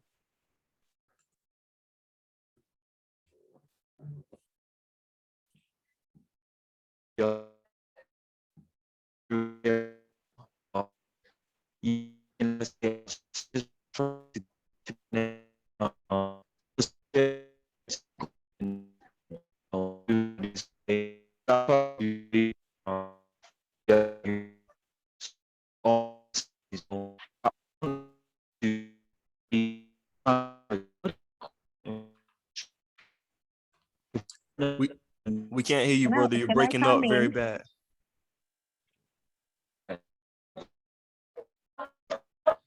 Well, You're Mike, I break- can come in the meantime, please. Yes. Yes, I think he missed when we were talking earlier on about the fact that this is we are just scratching the surface of this problem. It's been in the human blood for so many years, and he's quite right to say that some of the issues that we are trying to look at are embedded with reasons. The people who put them in place, like for example, one of us spoke about female genital mutilation. And you can't just go and tell people about how bad that is if you don't really fully understand how it came about, and also try to negotiate with them the way forward. And again, we talked about how some cultures have opted out for marrying more than one man, marrying more than one woman, for the sake of actually saving that group of people, because the understanding is that if that community depends on how many people are within that community, it's very important that they keep on bearing children. And you cannot bear children if women are not getting married. We know that there has been an issue with the number of men versus women. So all those. So there are many reasons as to why we've gotten ourselves here. So he is quite right to say that we can't just, blindly jump into it and assume equality without understanding the reasons, and try to come out through those reasons and see what it is that we can keep and what it is we can, throw away. But the bottom line, it will still come to the fact that every human being is not a culture, is a human being. Australia, Africa, anywhere, that person must be viewed from a human being point of view, not an individual case and not a little group, because when you do it with these little small sections of understandings, then we are not looking at the big picture. And now that knowing the world, the way the world has become small in terms of, some of you are saying are in Spain, others are in America, others are in Cameroon. The world has become smaller. So we are becoming one eventually. Now, that oneness cannot be brought by these small groups. It can only be brought about by understanding. But of course, without understanding, we also have to remember that we are built on the past, and the future can only get better by understanding the past. They might have done a few things wrong. Now, are we ready to rectify them with understanding, with forgiveness? And then we move on from there. That's my thought. Yeah, you're very correct, sister. You're very correct, because that's why I always say that instead of international relations to sit and impose these laws and tell people you do like this, if you don't do like this, you pay this amount of fines in the criminal court, it's not going to take us anywhere. We have the tax to go down into the suburbs. Those are the places we need to target. Because if we look at the world today, the problems the world is having today, it did not start from the cities. If we even check, everything goes down to the terrorist groups and the small wars and everything. It's something that has been boiling up for a very long time from the interiors. But because they always neglected those interiors, they always neglected those beginnings, that's where we are today. We cannot just wake up one day and put laws. The laws have been there and nothing has been done about the laws. The laws have always been there. But who are they putting those laws for? Because, okay, yes, today we are talking about gender inequality. It has been there since 2015. It has been there since 2000. Before 2007, there was the issue of gender inequality. Because of gender inequality, that's why feminist movement had to urge. They came out from nowhere. So it has always been there. Before we were born, feminist movement has been there, struggling to make women known in the public. What has happened? Nothing has happened ever since. Okay, we've moved from one stage to another. It always takes us back to the beginning, because they fail to tackle the root causes of this inequality. They fail to tackle all those causes. Okay, in the African context, the African man has always been a traditional somebody, surrounded with too many cultures, the practices, everything. The African man by nature is a traditional somebody. So it will be hard for you to convert a traditional somebody to global laws. So we need to go down to the roots. You understand why these people in this area are behaving like this. What is it that is making them behave like this? What is it that is making them act like this? Okay, now, if you take that the reasons, the root causes, you try to understand them detailedly. Okay, if we tackle this angle, these people will stop behaving from this way and start behaving from this way. But most of the times we put these laws, we talk without even understanding what we are saying, without even understanding the people in place. I'm a Cameroonian. Tomorrow I might find myself in the UN and I'll start giving laws about Nigeria. Have I ever been to Nigeria? Maybe I'll go to Nigeria instead of going to the interior part of Calabar or the interior part of Akwa Ibom to look at how they do, how the female discrimination is rampant there. I stay in Abuja, in one hotel in Abuja, and start calling people on phone. Because of insecurity, one reason or the other, cannot penetrate into the interior. And I come up now one result based on the experience that the urban woman has given me, and I take it back to the UN. Now the UN will sit there and give the laws. It's very easy. We should eliminate all forms of violence against women. Every day in Cameroon, they keep, even here in Spain, they beat women here to death every day. They shoot women. America is doing the worst. They kill women everywhere. Same, women kill men. Women now, they use divorce as a threat in the European countries to get property from men with kids. Because we fail to look at those causes, those things that were there, the preliminary cause of all those things. We did not look at it. We've never taken our time to understand it. We don't know anything about it. That's why we remain where we are. We are not moving forward. We are not moving backward. And we keep blaming each other. And the more we leave the thing to get escalated, the more the problem arises. Because today we are understanding it. I might die. We all here, we don't know what will happen to any of us. It's not somebody's prayer for somebody to give up or anything. But the world, we are living in a world where we know nothing about tomorrow. What happens to the generation afterwards? Now we are living in a world where they say social distancing. We don't even know what is going to happen in the next 5 years. Maybe the aspect of gender inequality is going to be very huge. So things just evolve from nowhere. We need to go back to the root, tackle those things in the root, and come back to today before we start talking.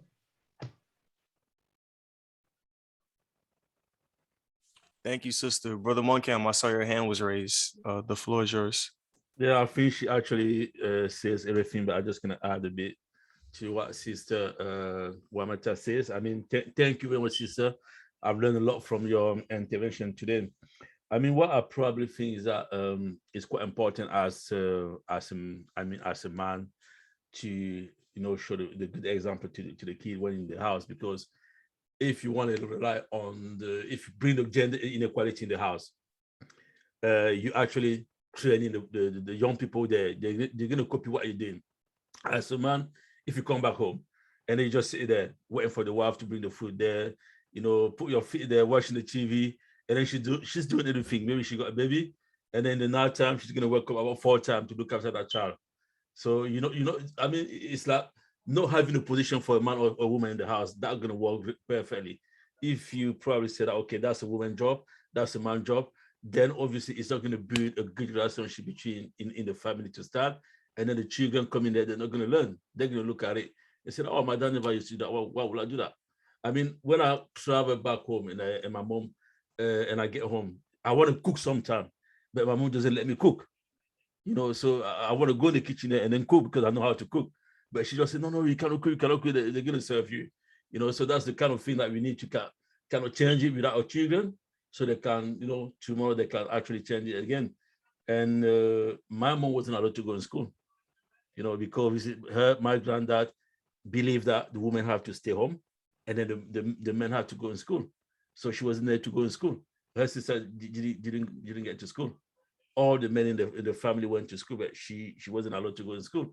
And then feel like that we need to change, because if you're gonna carry on with that sort of tradition or culture, we're not going to educate our children, and then what is going to happen in no generation to come. So that's what I wanted to add. Yeah. So we need a bit of upgrade. Thank you, brother. Does anyone have any comments or questions about that subject?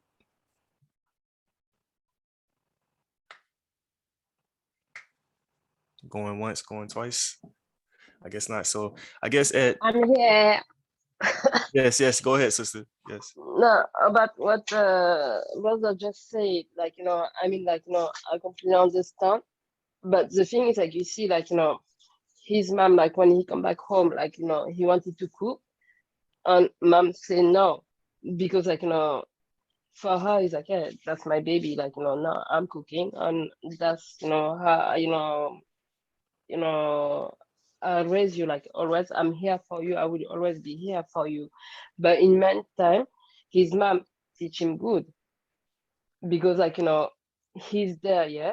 he's got to value his mom teach him to like respect woman and in mental health.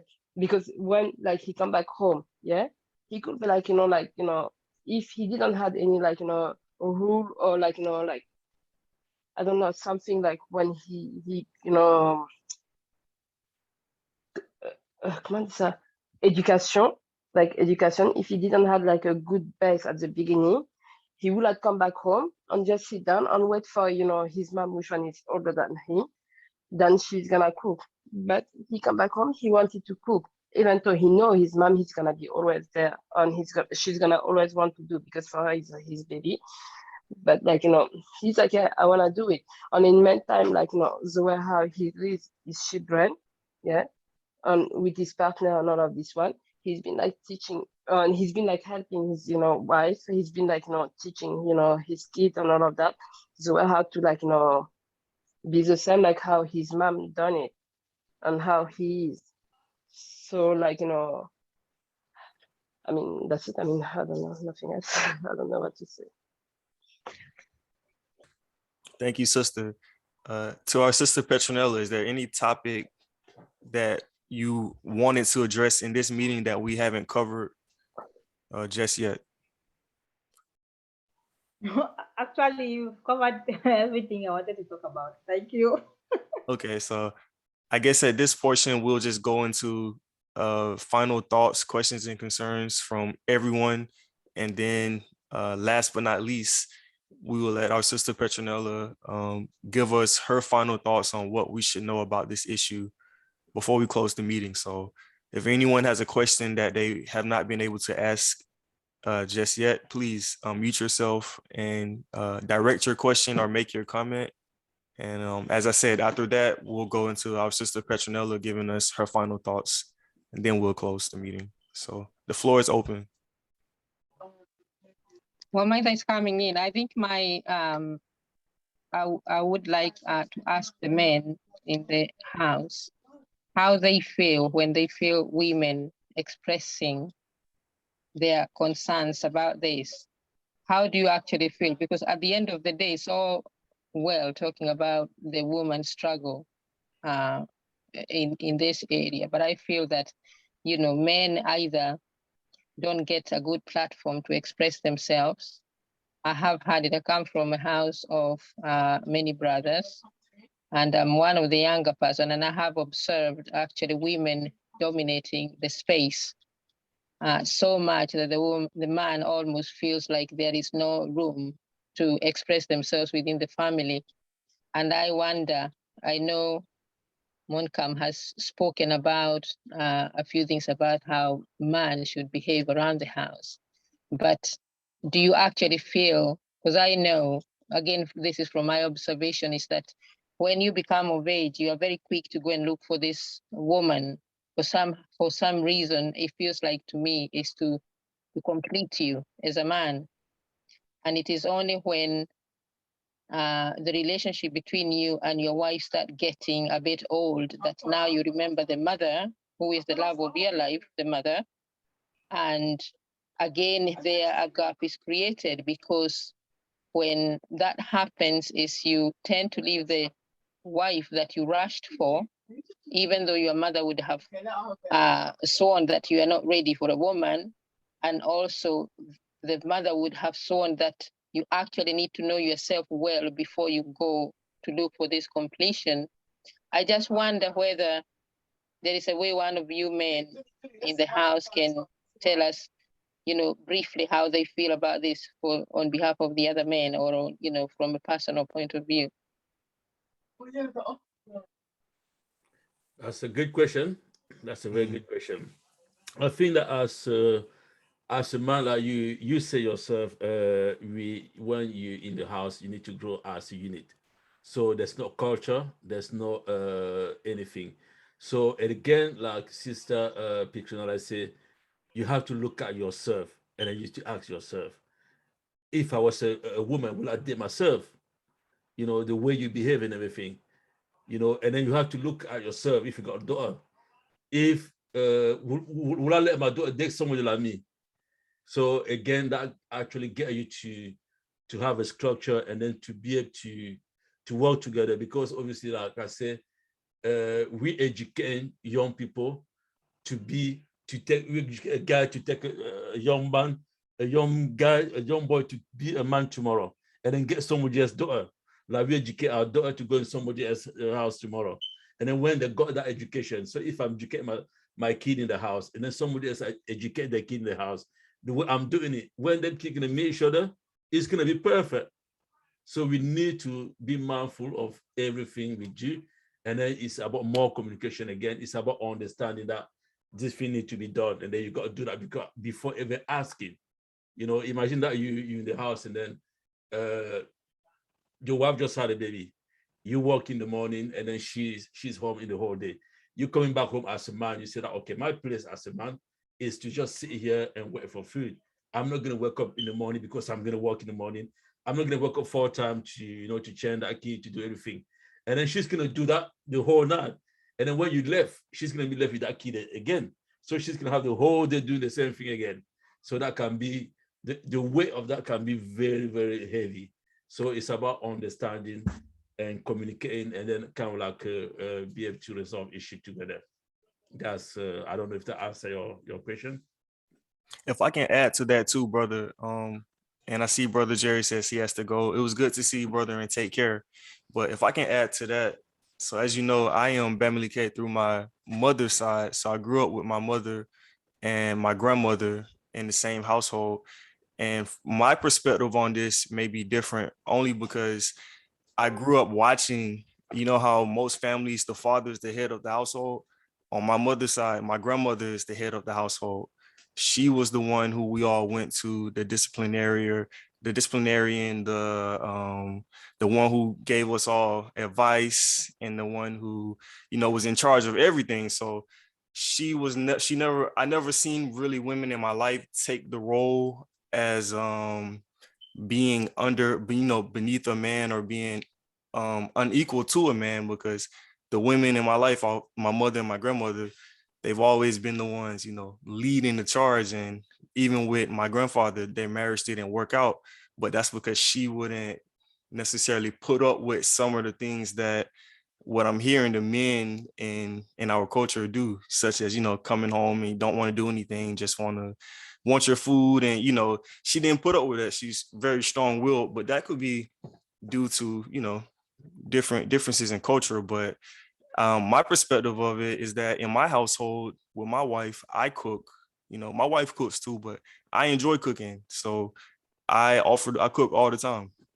With our son, we have one son, and another son will be born in a week and a half. We both see about our son. I have no issues with changing him. I clean the house. My wife cleans the house. We both clean the house, you know, so I say all this to say even that currently I'm the one who's working, you know, my wife is pregnant. So we decided she can just focus on taking care of the children now and healing and, you know, just enjoying pregnancy.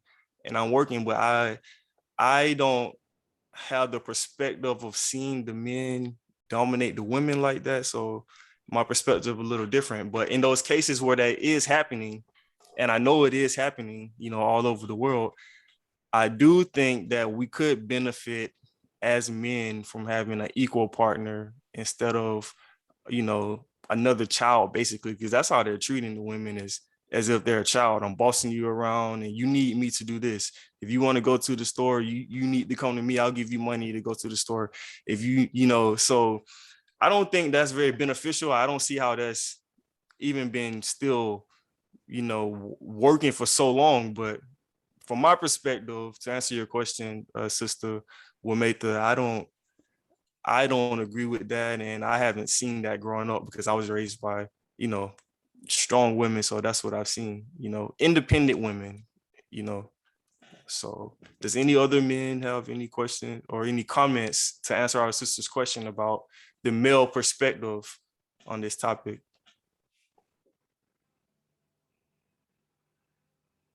We got Brother Conchu, Brother Donalds. Brother Donalds is there, Brother Conchu, anything? Yes, hi everybody. I actually came in a little late in the discussion, so is it possible Mm. that you can repeat the question? Yes, I can kind of reiterate for you. So our sister, we've been talking about gender inequality in our culture, not just, well, specifically in Cameroon, but all over Africa. And so our sister Wemeta asked the question to us men, how do we feel about gender inequality? Mm, And I'm paraphrasing. for me, Mhm. yeah, hello. Yes, sir. The floor is yours. Okay, thank you very much. The issue gender inequality or gender equality, it's really I don't know. I have how can I put it? Some difficulty talking about this subject because inequality or equality.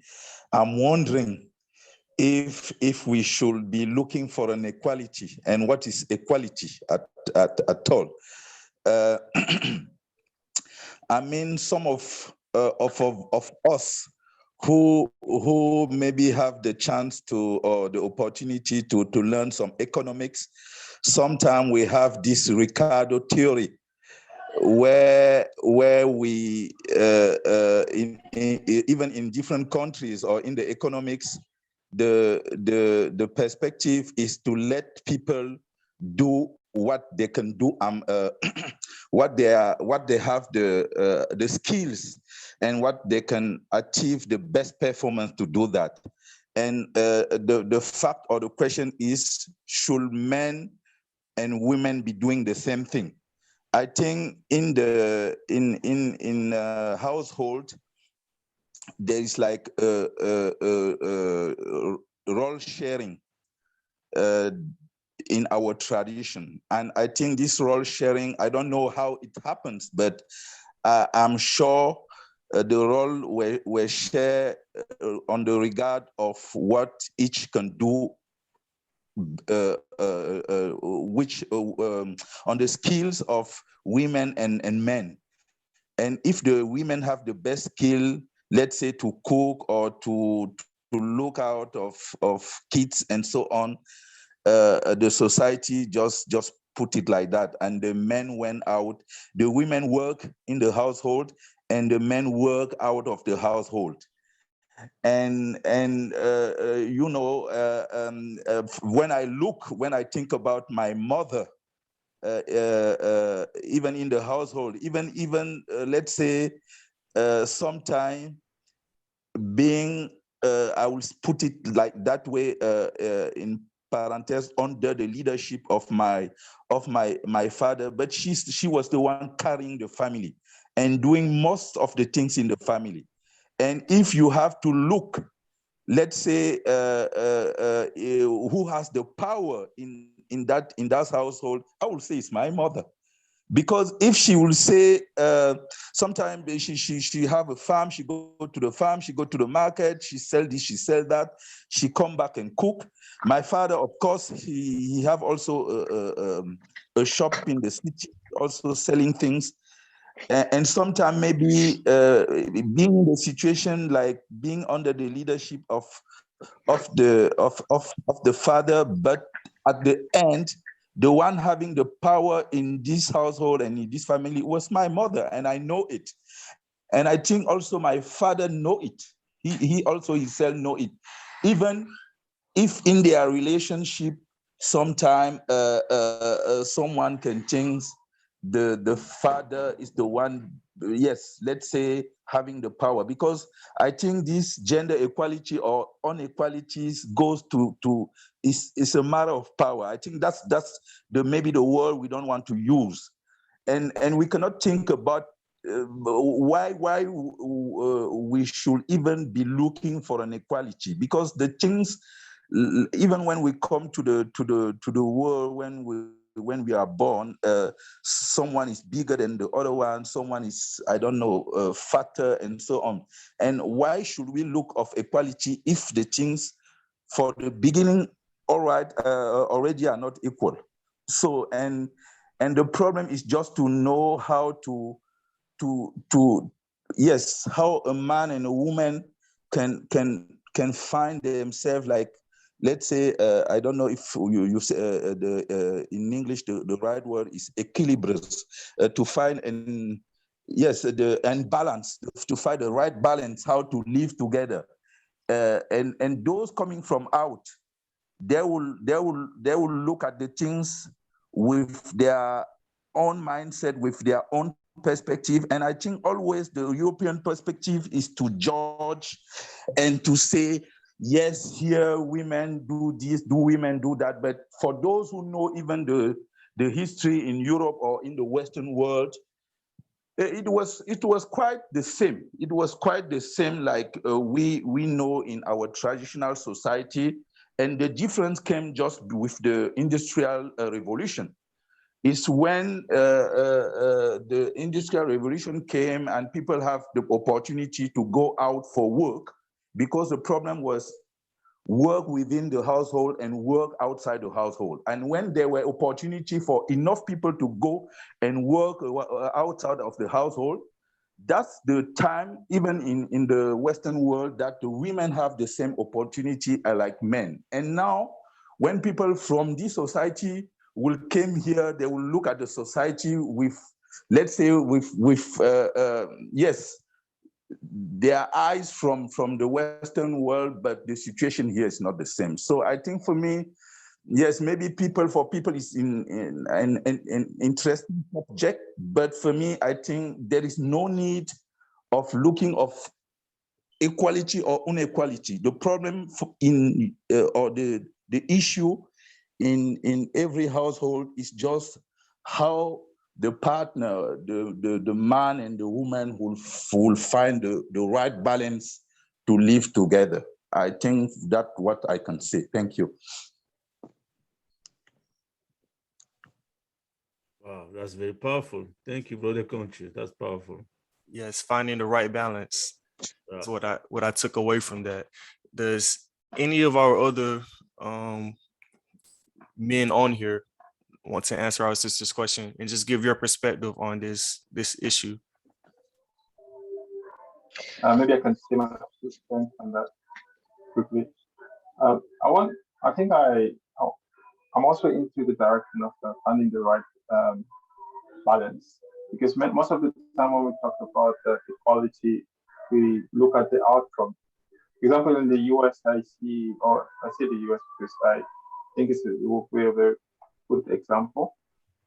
People would maybe look at the fact that there's a black president and say black are equal to white because there's a black president. Or you see there's a female CEO, and then that means women and men have the same rights, or so something like that. Or there's 50% CEO women in the Fortune 500 companies and 50% men, and that's this outcome means women and men are equal. I think this is a bit dangerous to fall into that, because everyone's reality is not the same. I can be black, I can be a man, I can be a girl, and because I was born in a certain type of family, I have a different upbringing. And I think we should focus on making sure that all the women have the same opportunities as the men, or as much as they can. Like, they shouldn't be limited because of it. Meaning, if a woman want to be an engineer, she should be having the possibility to be an engineer. The fact that she's a woman shouldn't block her. She should be, if she want to work, she doesn't want to work, she should be also having the opportunity to just stay at home and take care of the kids. This is what she wants. If she wants to work, she should also have that opportunity.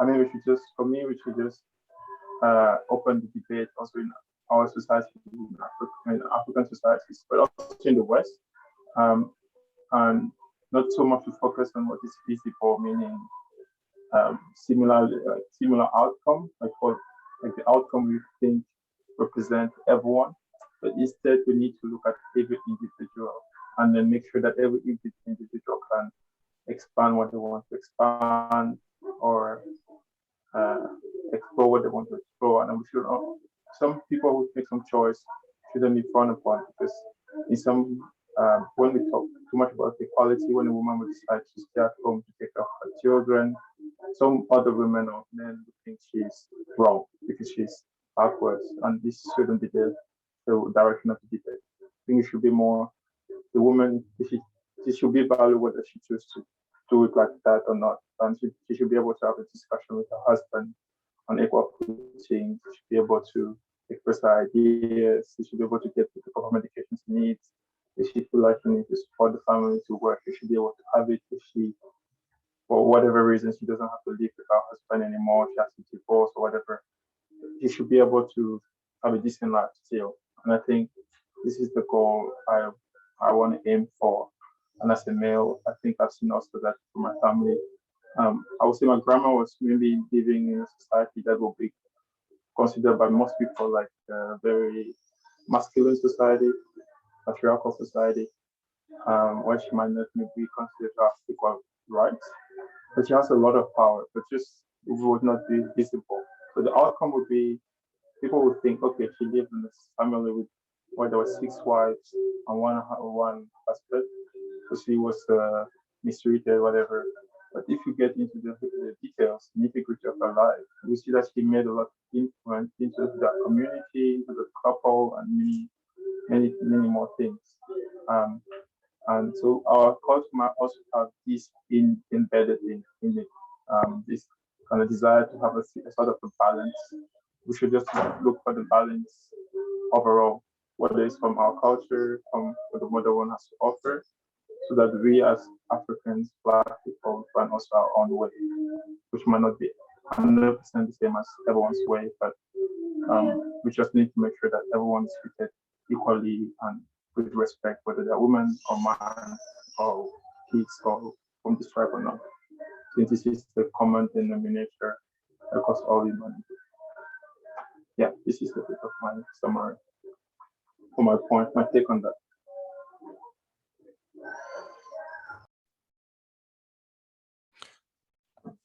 Thank you, Brother Boris. And our brother Michael Monkam. Do you have any questions or comments about that as well, sir?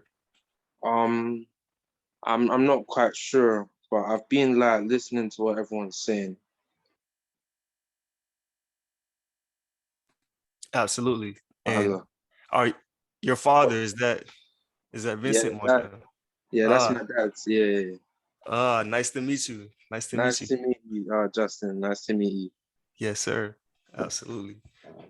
I actually had a brief comment. I think that in terms of equality, I think we really have to be able to clearly define what that word means.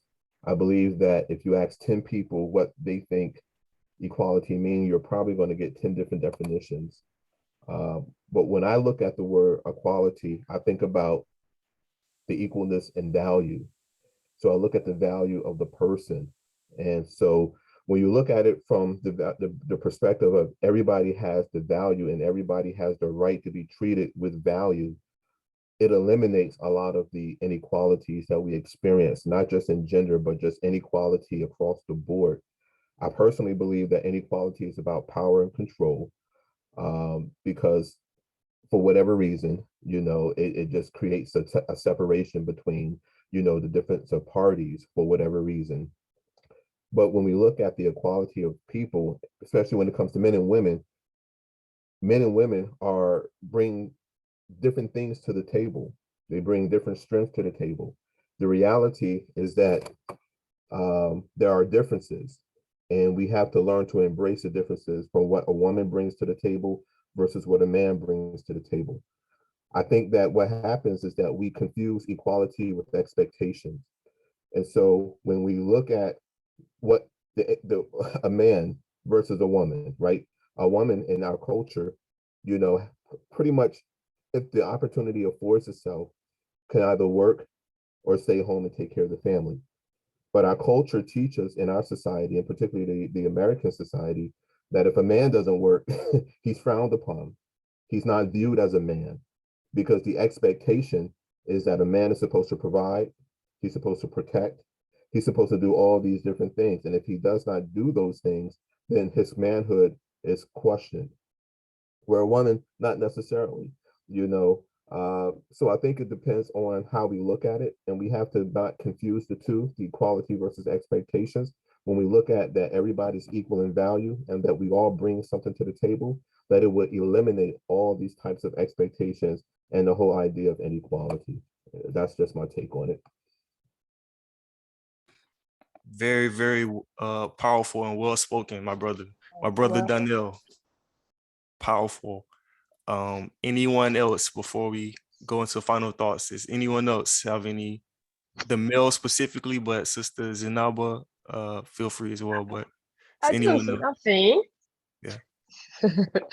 No, yeah, no, basically, like, it's just about, like, when you're talking about equality, like, where it's coming from. I mean, like, for me, I feel like it's more like something which one come, like, coming from, like, like European society and all of this thing. When we start, like, getting introduced, around, like, like new, like, society and all of these things. But the thing is, like, from the beginning, yeah, like, the respect, everything has been put in place by God. Like, on everybody, like, have his place. Like, for example, woman, God say woman can carry a child, woman can breastfeed, man can do some hard work, which a woman cannot. And like all generation before, everybody, no, you didn't have it to have, like, like a meeting to say, like, yeah, woman have to do this one, man have to do this one.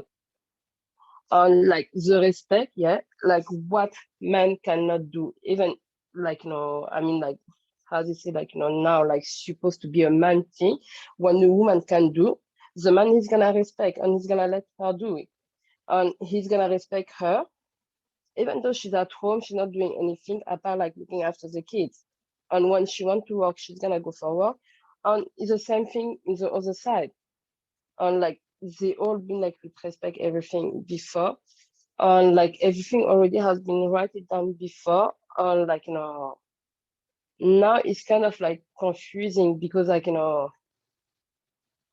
don't know, like the mentality changed, and, like, everybody want to have a power towards the other one, and, like, try to, like, say, yeah, I can do better than you, or, like, all of this kind of thing, you know what I mean? Instead of, like, saying, like, yeah, maybe you can do this one. If you can, then that's good. If you cannot, then I can do it. And that's how, like, respect has been, like, for all of, the past. But now it's just kind of like a fight between one to another. Like, for example, like, one of the brothers earlier was saying, like, about, like, his mom, she's the one which one, like, having all of, like, she was, the chef in the house. Me, my mom, she was, like, when, like, something happened, my dad is gonna say, hey, I'm gonna tell your mom. And my mom, she's like, yeah, I wanna do this one, she's gonna do it. But in meantime, like, she carry all of her kids, and, like, she look after the house and everything. She do whatever what she want to do. But in meantime, she cook for my dad. But my dad, he know that he's got some duty as well. And it's just like, there is no, like, you have to write a rule, like, yeah, you have to do this one. Me, I have to do this one. Or, like, making, like, kind of the respect, you know what I mean? It's just like, maybe try, like, kind of like, not like saying, yeah, I'm more powerful. If I can do that, let me do it. And don't say, like, yeah, like, you cannot do it because that's man thing, because that's not, like, really right somewhere. But I don't know, that's my point of view, but I don't know. Thank you for that, sister. And so, to our sister Petronella, you've heard what our sisters have had to say on this topic. You even heard what our brothers, myself included, had to say. What are your final thoughts? What do you want to leave us with, to close this meeting out with? What do you feel that we should keep in our minds about this topic, gender inequality? Thank you so much, Brother Justin. I want to thank everyone for participating. The ideas are incredible, and I'm so happy that at least people do understand the general idea of gender inequality. The thing I have in mind is this: we are the ones who make the change. No one is going to make the change. We are educated, we are aware, and we know what to do. Beginning from our kids, we need to start impacting them with the knowledge we have about gender inequality. No one is going to do it for us. We should take it as our responsibility to train them. What you cannot do, what you cannot accept today, you should be able to impact it on another person's life. This thing is bad, or it's not good. Treat people equally, because we all are humans. We should learn to tell them. Because if we let the impact that our parents gave us affect us and affect our children, it's going to be disastrous. So now we are educated, we know what to do, we know when to do it, we know how to put the mechanisms in place. So let's take the message down to the other generations. And they are going to pass it down. They're going to pass it down. Before we know it, everyone is happy. So I think that's just it. We need to spread the news, tell people, help people, get informed, educate people, if need be, about the advantages of gender equality. And then the world will be a good and safe place for both genders to live in without conflicting, who is feminist, who is this, who is that, who is that. It's just for us to just understand each other, communicate properly, and we are good to go. Thank you for that, my sister. So with that being said, I don't have anything else for you guys, but I do want to thank you for coming out and spending a couple of hours with us talking about this very important topic. I hope to see you all next Sunday on next Sunday's chat, which I don't know what the topic will be, but I thank you again. And Sister Petronella, thank you again so much for enlightening us and educating us on this matter. So with that being said, bon nuit and take care.